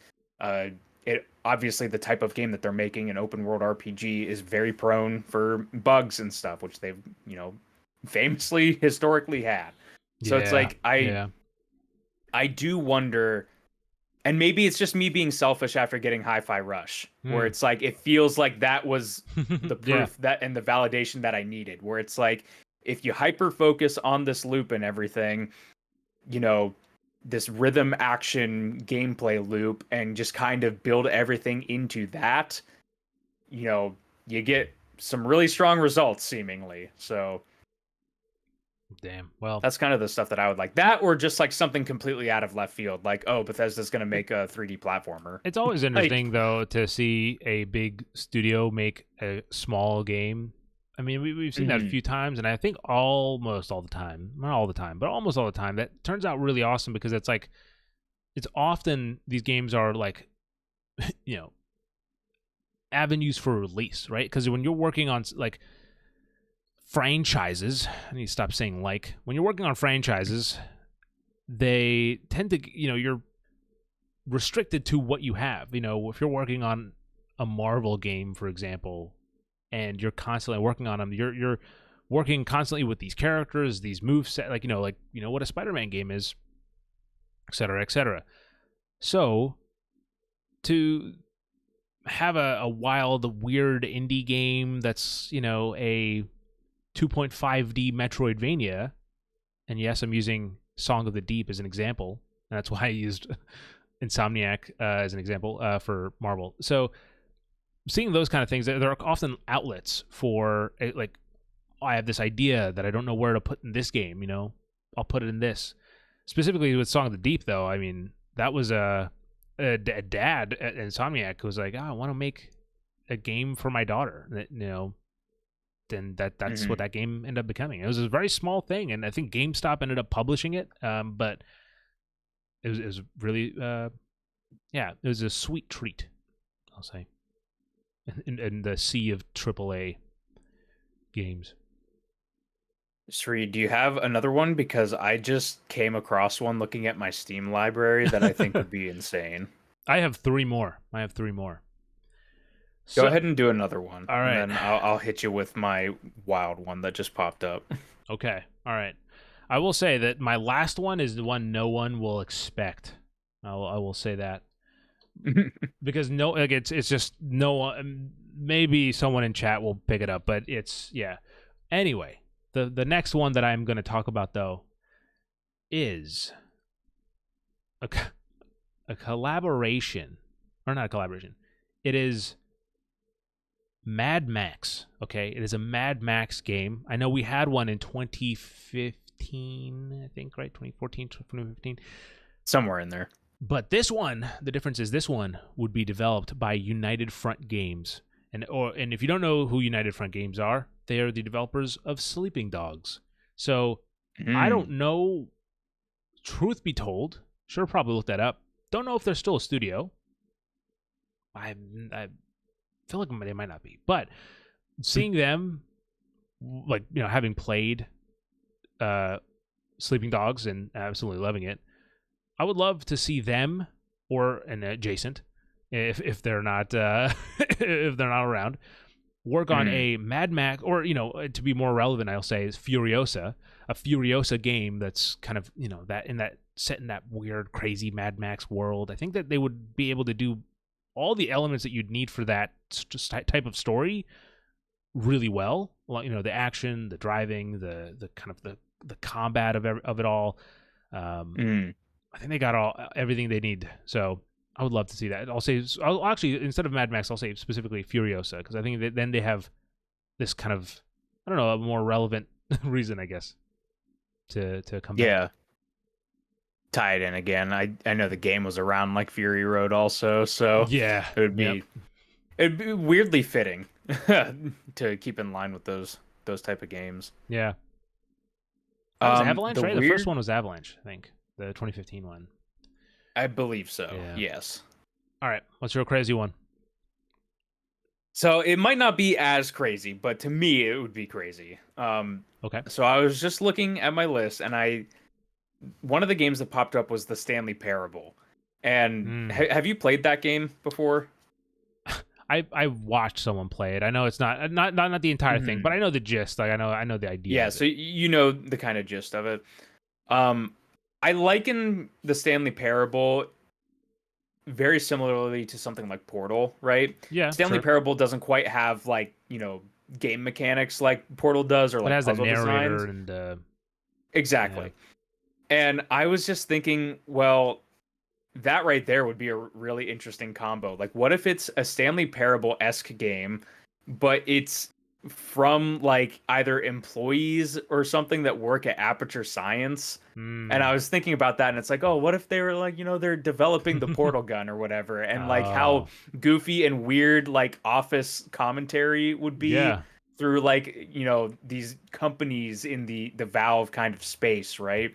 Even like a Team Fortress or something like that, like these different factions that appear in these games, something like that, where you get like a humorous kind of, maybe fourth wall breaking, maybe not, yeah, kind of commentary on like this really eccentric kind of, yeah. company corporate space. I think would be really interesting. It is. I think I don't know if this is necessarily what Stanley Parable is. Like again, I haven't beaten the game, I haven't played it, but Mm-hmm. as you're saying it, I do think it would be interesting. What you're saying would be a fun idea, but Stanley Parable people, I don't know the developer name, but It's the Crows. I think they have a pretty weird name. oh well them, um, the entire murder, the to work on a like 1984 game would be interesting. But that's not one of mine. I'm just throwing. I it out. like that better. I'm just throwing it out there Valve. based on your idea. I thought that would be really cool, because Yeah. it would be very stylistically and tonally different. yes, than Stanley exactly. Parable. But it has like it's kind of steeped in its own kind of commentary and a narrative, not narrative story wise, but like ideology maybe. I like that more. Forget what I said and just go with that. All right, actually, Nick, I lied. I had 3 more still, so I have 3 more now. Do you want me to run through them? Because we can. Yeah, why not? I don't know if like I have like one other backup one that I could do, but just Okay, you go can cut go me ahead and off run whenever. through yours. All right, a game that Nick and I both played last year, and we both quite enjoyed, was Crew Motorfest. And look, you might be wondering, hey, why didn't I bring this up during the Mad Max? Because I don't want them to work on a Mad Max game, all right? I want Ivory Tower, the developers of Crew Motorfest, to work on a new split-second game. That's right, baby. Oh. Bring split-second back. It's just another reason for me to say split-second. Love. I really enjoyed Split Second. Yes. I wish they got to do a bit more. I mean, I also feel team. like for a long time, growing up, I didn't really have like friends to talk about video games. For a long time, it was like isolated thoughts, right? So I didn't know if Split Second hit so strongly for me just because I love movies and video games, and so it was like, oh, you're like in movies, but like in a video game. So maybe I was like, oh, maybe it's just me. But no, I'm glad that everyone also agrees that Split Second fucking kicks ass. So seeing that, I think I really like Crew Motorfest. So, and they have these, and the reason why I specifically think of Ivory Tower is because I can be like, Ghost for the people that make Need for Speed, for example. I could say them too. But specifically, Motorfest gave me so many examples of like weird ideas that they had of either sequences that they came up with, like, where, you're doing certain challenges that you have to do out of the box things for. And I think that's kind of the idea, of Split Second, these crazy action set pieces. I think that logic can be applied there too. So yeah, that's there it is. Even like changing the styles like Crew Motorfest did, where like different like vintage cars would change the UI and stuff. Like if you're filming different, like if they're doing like different movies or whatever for Split Second, I know it was all kind of like, the same kind of action-y kind of thing. But like if they were doing different things, how they would change like either the lighting or the look or something, I think would be really cool. Yeah. Yep. Next. Now, this is again, unfortunately, one that I don't think will happen practically because the studio is no longer around or like they're not functioning. But another one of my favorite games last year was I'm gonna forget the name of it now. It's Cursed Shadow Gambit: The Cursed Crew. Did I get it? I hope I got it. Yeah, I think that sounds right. And that was from Me Games. I loved that game. I thought it was awesome, and I really loved Me Me Me. And then it turns out that they're like, hey, this is our last game. We're not doing this anymore, and so that's the reason why they're no longer around. You can check out their website and social media and stuff for their statement. I'm not going to explain that, but a Me Me Me style, like something in the vein of Shadow Gambit or Desperados 3, which was the previous game before that, but set not just in the Star Wars universe, Nick, but specifically during the Clone Wars. A Clone Wars game from that, like, and they make specifically, by the way, for those of you who don't know, Shadow Gambit and stuff is like strategy games, like stealth strategy games mainly, like especially Shadow Gambit is stealth strategy, but they're strategy games, and they're, you have multiple players or maybe one player that you kind of control and say, hey, you do this, and you can kind of pause time to give each of your party members a different action if you want, or you can just take control of them and play real time. So it's kind of a mix of both. And yeah, I would love to have seen something like that as well. Again, not from Me necessarily, but maybe from you if you're a developer that has talent. That was a good one. Thank you. You're saying like a clone, like squadron kind of tactics almost game, taking out droids and stuff. In your hypothetical dream game, is Order 66 halfway through the game or the last mission? Because nobody would be able to not do that's 100%. Honestly, yeah, though that's Order 66 would be last mission. Yeah, that would be the thing that you don't know what's going on, and all of a sudden you realize at what part of the Clone Wars you're in. Yeah, that'd be interesting. And then you know what, Nick? If we're playing off this, right? On your party, there is a Jedi the whole time. Oh. And at the end, Order 66 happens, and you have to, and then it turns in like you have to turn on them. Yeah, that would be good, because then you got this camaraderie you build, and then fucking kick them when they're down. It's a good one. Feel free to use that. George Lucas, I expect, I don't know, like some merch or something, man. Please. Now, the last one is truly the wild card pick, because I don't think anyone would have predicted this, but here I am. So, the studio that I would like, that I'm calling forth for this marriage, is Sabotage, who makes Sea of Stars. That was their most recent game. Another game. Obviously, all the people I'm talking about, it's because I love one game and I want to see them make another, right? So I love Sea of Stars. Just fucking awesome game. I highly recommend it. What do I want them to make? Well, ladies and gentlemen, let me give you a little history. In India, one of the biggest movies of all time in Indian cinema is called Bahubali. And I would love, and it's essentially like a fantasy kind of politics action game, or action movie series. It's 2 movies. And there's a book in the series as well. But imagine a beautifully rendered, like pixel art game. Again, turn-based combat, just like that. But you have, or maybe even not turn-based combat if they can figure out some kind of real-time combat thing. But to see them in a world that I think is as like really interestingly weird and rich as Bahubali is, would be like, oh, that'd be kick ass. Just because it's so, and you can do so much with it, and look, am I saying it's the best thing, like the best fantasy IP? I don't think so, but it's also like one of the most, endearing and charming in its own way. And there's a lot of these kind of interesting kingdoms and character setup that I think that Sabotage, with some translating, I think once they get that down, could play around well with, or nicely with. Mm-hmm. Also, yeah, go ahead.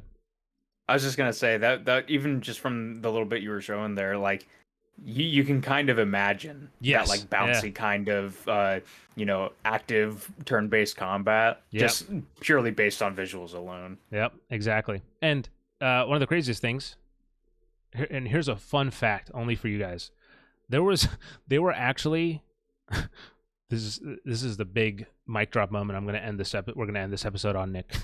Is there was a Netflix show that they were working on for set in the Bahubali universe. It was a prequel series. It was there was a few episodes. I forget how long or anything, but they actually filmed quite a bit of this series.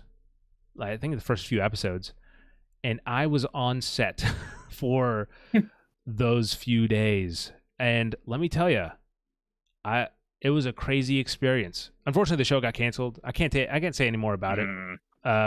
So it's never seen the light of day. But it was cool to see. I was like at the wall, like I was at the door of like this, the kingdom's entrance, for example. I was at like the throne area, like I was in those areas. So it was a cool thing to experience firsthand. So yeah, that's awesome. There you go. Fun fact. Now, Nick, do you have any other marriages to announce? Not really. I kind of went through all of my main ones. There's other ones that like I could bring up, but it's just like outside of just mentioning them, I don't know how much conversation we could really. I mean, look, these were things that I was like, I've been cooking, right? I had these ideas, and I was like, what if? So I've been preparing for this topic for a few months at this point. So, I came prepared. Also, I want to say Alexa wants me to throw in Gamius, who are the developers of Lake. She would love for them to make a psychological thriller. No IP or anything like that. Just to see them work on a psychological thriller. Which, by the way, Lake is the complete opposite of that. It's like this cozy, like postman. It's the male one, right? Yeah. Yep. So for some reason, she wants to see some twisted psychological thriller. And there's also like the last thing we'll say for this episode, unless of course Nick has something else to say as well, or like a sci-fi. Get out of chat, you're banned.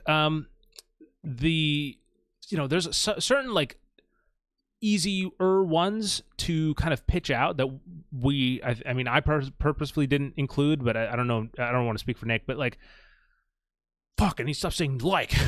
But Telltale, for example, Telltale does so many different IPs that it's so easy to be like, oh, I'd love Telltale to do this, or that, because they'll probably be like, yeah, that's a good idea. I'll do that. And there's like it's not as fun, I think, to pitch Telltale, because I think it's Telltale is just like saying, oh, I want this, but just a good story, ideally, like that's the right. You could say, I could literally go down, oh, I want Telltale Clone Wars. I want Telltale Blade Runner. Other than like Split Second, I want Telltale Lord of the Rings. Like any of those could work. You know what I mean? So that's one of the reasons. Like, certain things like that, we're not gonna include. And you know what? Come back next episode. I'm sure like I'll be in the shower or like sleeping right after this podcast and wake up and be like, but wait, what if it's Goat Simulator, but you play as Patrick Star? Exactly. So come back next episode for any hypotheticals that come out. But Nick, do you have anything else to say to the people? I don't. I guess I'll apologize for the late start, but I think the conversation was. I think we've I think it was good today. I think we had a lot of fun, and it's again we talk about it like seemingly on a bi-weekly basis, but it's nice to have a good conversation following maybe a not so nice conversation. Yeah. And you know what? For obviously sometimes we end on like this, try that. Honestly, just try all of the things we just said. Like reverse everything we said. So like, if you like fucking Mission Impossible, play an IO interactive game. If you like A Quiet Place, play Alien Isolation. Just switch it back and forth, and you got your a hefty list there for you. But with that said, people, as always, thank you so much for watching, and thank you so much for the support recently, I have to say, over on our YouTube channel, watch.respawnstation.com. It's really been awesome to see the all the new subscribers, all the all the new viewers. We appreciate it. Great episode. Hey, thank you. That's what we're here for. Thank you very much. We don't get live reviews often, but thank you very much, Retro. Thanks to everybody else who watched. Head on to watch.respawnstation.com for highlights of the podcast, as well as the series that we're working on. Retrograde's coming out every month. Every month of September. Every week of September, we got a new episode of Cozy Cooldown coming out, and more along the way. So thanks for watching, everybody, and until next time, as always, have a good night, good morning, and a damn good time.